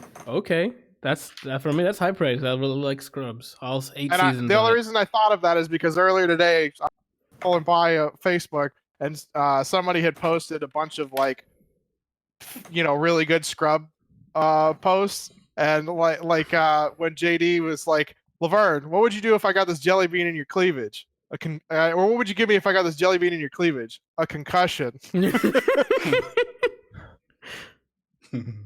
Oh shit. Okay. So it's been consistently funny. So I mean, I got added to the backlog if I ever get to it. It took me a while to get to Parks and Rec, and I saw that, so I can probably watch this. Only 7 seasons, 20 episodes, I'm assuming, per season. Actually, I think the episodes vary. Gotcha. Okay. Let me look it up real quick.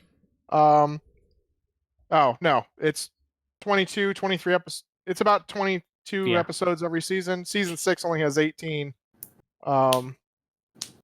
But the acting range, like every character is hilarious. Captain Holt reminds me a lot of Randal, because he shows so much emotion with no emotion on his face whatsoever. Got it. I think I know like in one episode, he has his foot run over by like a scooter, and he goes, "Ouch! He just ran over my foot.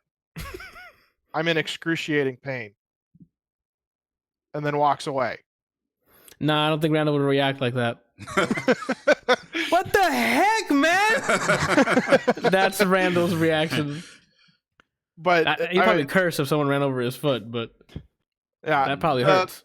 The woman who plays Rosa Diaz, Stephanie Beatrice, she's absolutely amazing. Her range of acting is just I don't even know that I can really describe it. Like there's certain parts of episodes that I could show you, and you wouldn't know that it's the same person unless you could physically see it. Okay? Like she is just absolutely incredible. And she plays this like really hard ass you know, Like lieutenant or something.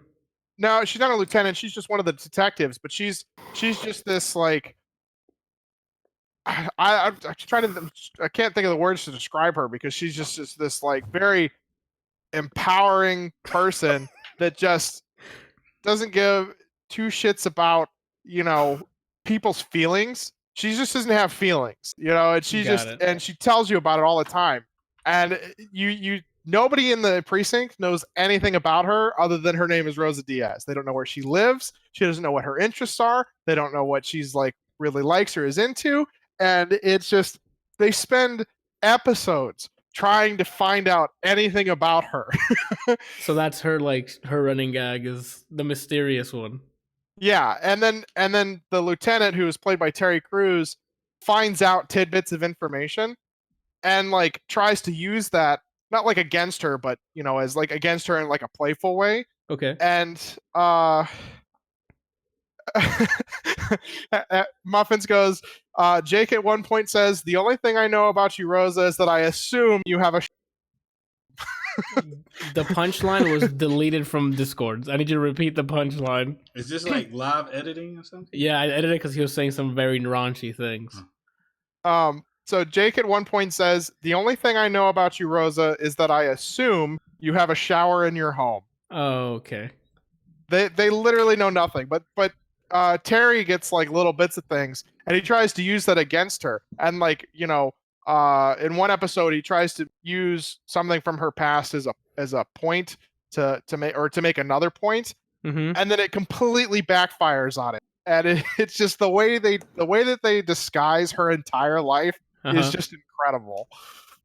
Every member of this cast is absolutely is just gold. Okay. Like all of them are great. You know, kind of like in Scrubs. Yeah, like everyone where who you came into their own. Yeah, like you just have a great supporting cast, and so you don't have any one person that is like The funny the main character that just stands out and carries the show. No, everybody makes the show, just like in Scrubs. I can agree with that with the Scrubs. Like they had to bring Laverne back as a different freaking character. Yeah, you know it. Yeah. Oh, and Jake. So Andy Samberg and the woman who, Lisa, what's her name? Lampanelli. Peretti. No, Chelsea Peretti. She plays Gina Linetti. They're actually lifetime friends. Like they grew up together. Oh, okay. And they got into the same gig. Oh, he just shut down on us. All right. All right. Did you say something to me? I'm sorry, I didn't hear you. No, you stopped mid sentence, so and then looked down and smiled. So I'm like, is he okay? No, I was responding to Jamie to tell him he needs to watch Parasite this weekend. You know, spoilers for him. Yeah. Okay. So yeah, Brooklyn Nine-Nine, definitely recommend watching it. The first seasons I think are like they're just amazing. Like I said, some of the characters they're I think Boyle's kind of just the biggest problem, where they just kind of push his character too far to the limit, and I think they're trying to like bring it back because he's like seeing a therapist and all this other stuff, and hopefully it gets toned down. But you know, it's absolutely incredible. I love this show. I'm gonna have to watch it. Okay. All right then, people. You guys ready to rapid fire these Zordon questions? Did he ever join? I don't know, but I'm not gonna keep this every week until he shows up. First question, Randal.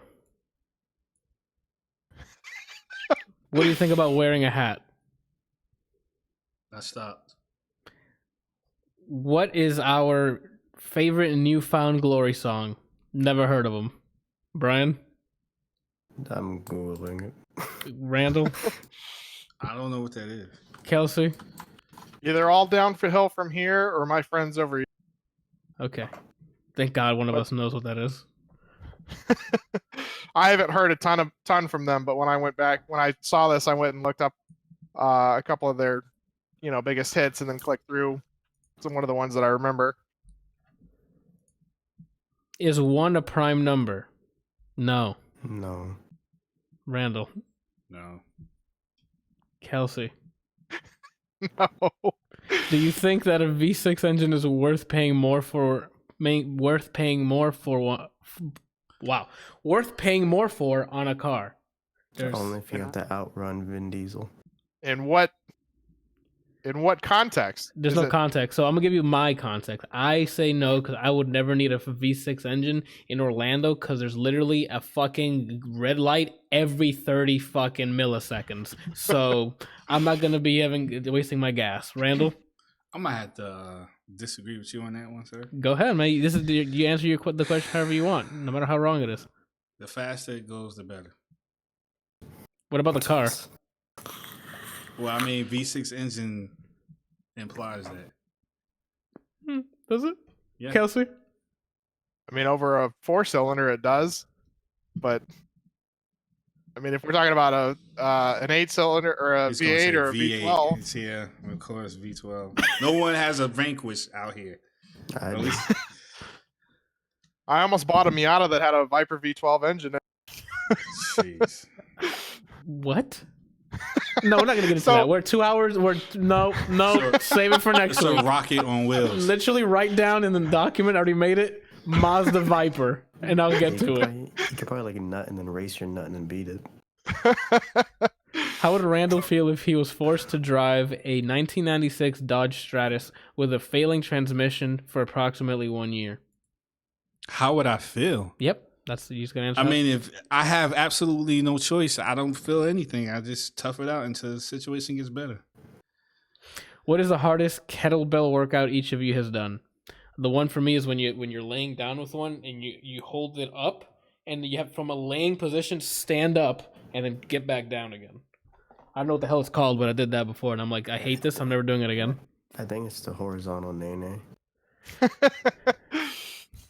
Randall, Kettlebell? I don't know that I've worked out with kettlebells other than just picking them up and just doing the standard workout standing up.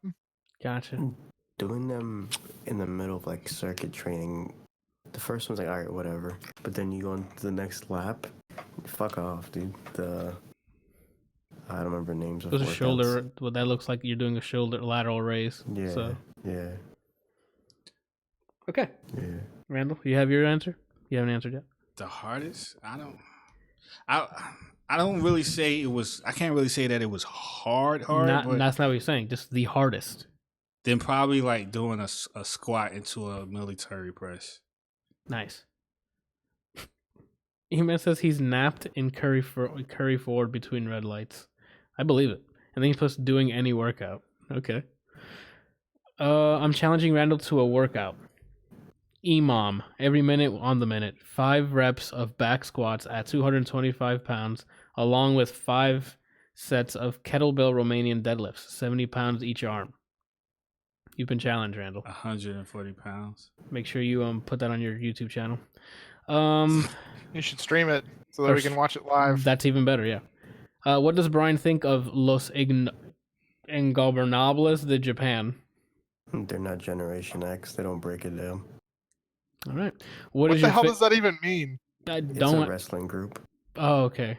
What is your favorite ice cream flavor? Dulce de leche. Randall? I would say right now it would have to be 7-layer caramel. Here we go. Yeah, I think that's what it's called. It's called 7-layer caramel. Oh, okay. Brian?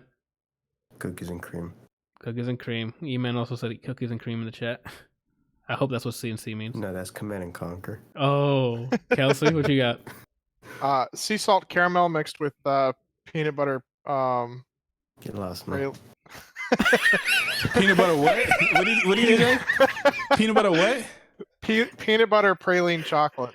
Oh. You see how quickly Brian fucking flipped on him? He went from this to nope, I'm out. I mean, there's this little old fashioned ice cream place that's up down the road, and they have like a sea salt caramel that you can get that's really good, and then they have this like chocolate peanut butter as well that's also really good. And I usually mix them together, and if I can get some praline chocolate in there too, it's amazing.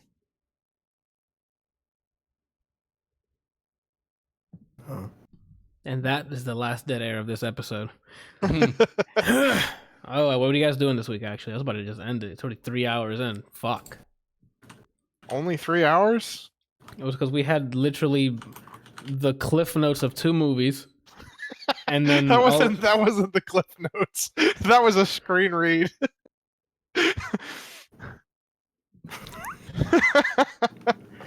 Yo, Adam just fucking destroyed you in my chat. Brian can eat a steak without cutting half of it off because there's a little fat, but he can get that fucking specific with ice cream. Oh my god.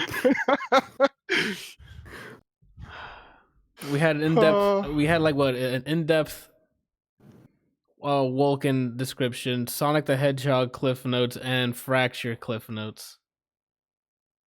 So, you know. What are you guys doing this week? Randall?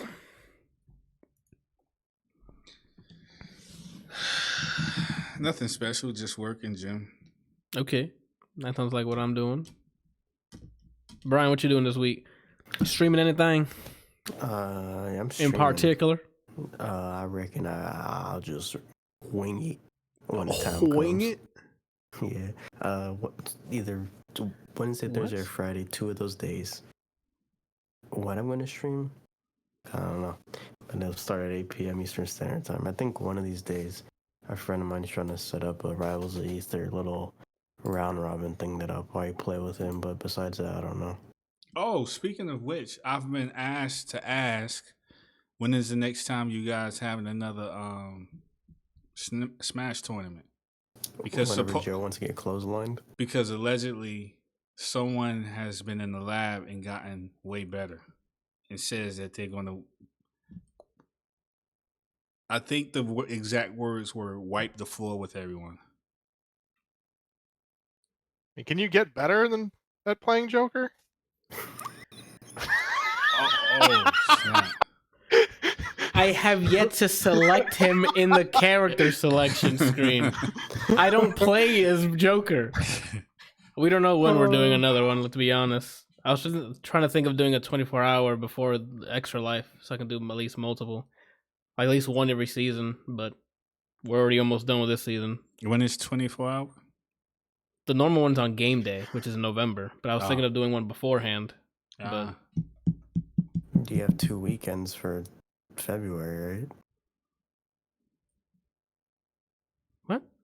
There's still 2 weekends left of February, isn't there? Yeah, I there's think this so. weekend and next. Didn't PAX pass? PAX East or West is happening. I think it's East is happening now. One of the PAXs is happening soon. I forgot which one it was.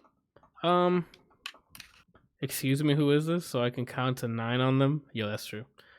I don't know what we're doing on the Smash tournament. I haven't played Smash since Brian brought his system, and I got to try out Banjo-Kazooie. I don't play it that often either. I pick Incineroar and I command grab you, and that's what I've been doing. That's it. All right. As long as he's not a boss. Yeah. Yeah, and I've been fucking around with Rob and Ganon just because they're fun, and Byleth is fun. All right, Kelsey, what are you doing this week? So I got invited over to my old neighbor's. Her mom is coming into town, and she makes the absolute best fried chicken. And she's gonna be making fried chicken this week. Adam's gonna be really upset that he's not gonna be here for it because Jerry makes the best fried chicken, aside from Bertha's. Send him some. The heck? There's this place called Bertha's that we went to once. This is like, it was opened up by this black lady named I don't remember if Bertha is her first name or her last name, but Both. it's her first name. Apparently it's her first name. But this is like real soul food, right? The cornbread was I would stab somebody for the cornbread. Hold okay, on, like hold I on. bought. Hold on, wait a minute, wait. This is how you know if it's soul food.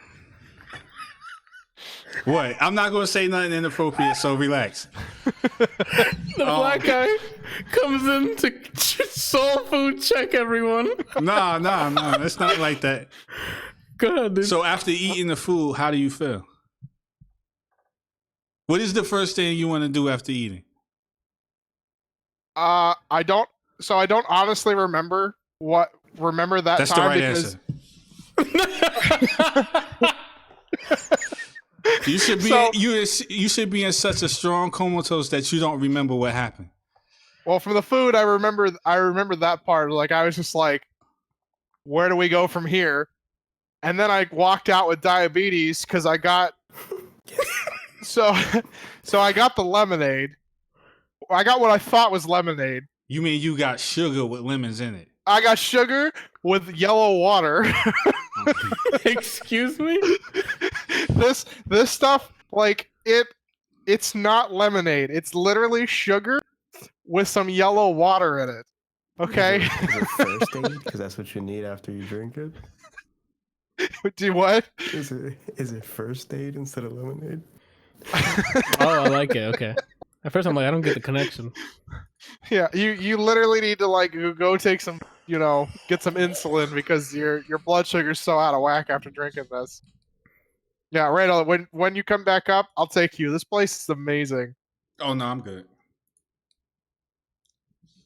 I don't think he asked you if you wanted to go. That wasn't a question. He's So gonna when you take come you back there. up, I mean, we could go take a look at it, but I won't be partaking of any of the food. Take a look at it. It's not a car, Randall. All right, I people. mean, I know that you've gone vegan or whatever, but you No, can it still has eat nothing to do with cornbread. that. It has nothing to do with that. I know what soul food does to people, and I don't want to feel like I'm in a coma. You don't want to feel like you're in a coma. That's what it feels like, man. Like all you want to do is sleep. You said to chew 5 gum after. Counteracts it. So anyway, going to get some chicken this weekend. Don't know what else I'm doing. That's about it. That's fine. Hey, he already fucked up. Who? You're doing one more thing. Who? Well, I'm watching Parasite. There we go. Making sure that, I swear to God, Kelsey, Tuesday comes around and you're like, oh, I forgot to watch it. I might break out Last of Us and load it up. No. We already have watch Parasite, then do whatever the fuck you want to do. You don't even have a PS3 anymore, do you? I have a PS3. Oh, it's 4 you I never still bought. have all Never my mind. consoles. I thought you traded it. Never mind. Anthony, I really have a should whole just trade room. everything in because I'm probably never gonna, The only reason to keep the PS2 stuff at this point is for sentimental value, like the fact that I have all of the classics, that I can like frame or something. Gotcha. They have a whole room just lined with Prima guides. Like they don't even have like drywall. Yeah, that's what the bonus room is. It just ends at where the pool room is. I keep forgetting you got a pool. All right, we're moving on. And then this is post. I've been practicing, Randall. You should come up. I'll give you a show. This is post-show shit. I'm probably gonna be doing.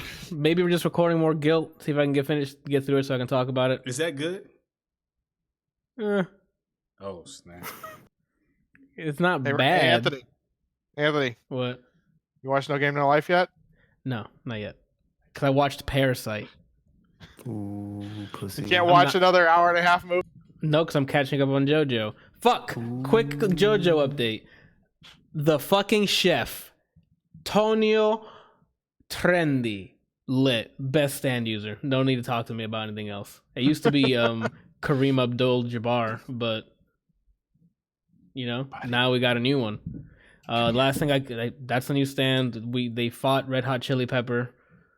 Now we're meeting Grandpa Jonathan. Jonathan? Or Joseph? Joseph. It's Joseph, yeah. And he looks frail and shit, so I don't know, but they haven't had a legit conversation. All they did was hold hands off a boat. So I'll be continuing on that. And it's my JoJo update. I'm like 12 episodes in, 13 episodes. Doing work. Pretty hot. We can't see him, Kelsey.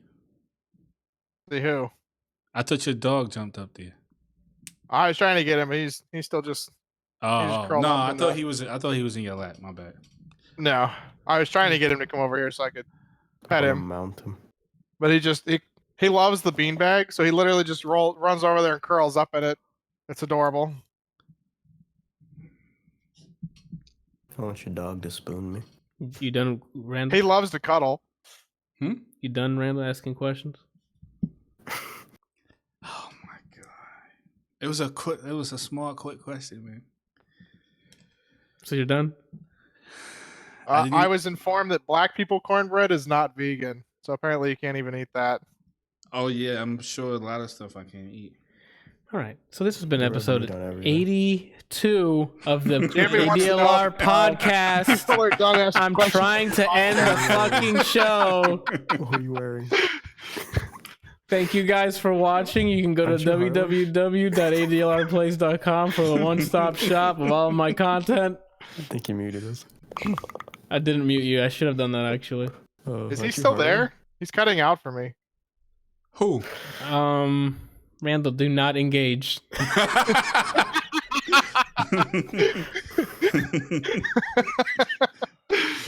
Oh my god, what am I talking about? Oh yeah, and then that's it. I'll see you guys next week. Obviously, we're teasing a Parasite review, so if you want to join in on the fun, make sure to watch Parasite before next Tuesday, as of this recording.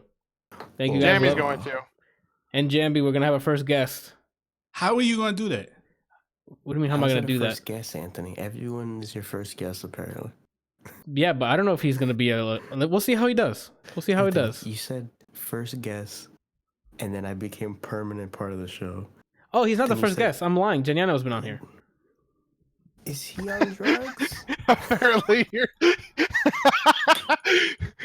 he's just not listening to you. I'm not. Is he a thought? Are you Harley? I swear to God, if you keep asking me if I'm fucking Harley. Don't take that title away from me, Anthony. I'm the first guest. He's not the first guest. Jamie said, Literally everybody on this podcast right now has been a guest. who just turned into regulars. To turn into regulars. We'll see how he does next week. If he doesn't make me laugh once, not on here. Bring your A game. I mean, he's pretty funny looking, so that should be. No, That there's should no be such enough thing. right there. No, that's not enough. Jambi looks like yogurt. All right. How many people can you have on there at one time? I can add another. I mean, as many have people as we can cram them into the the thing. Discord call. Oh, really? I'm just gonna have to switch out my UI. We'll see. I got shit to do in preparation for that. Randall, buy your camera already. I'm Randall, not when even you getting guys- into that. We're 3 hours in. I'm ending the fucking show. Thank you guys for watching. I'll see you guys next week for the Parasite review. Randall.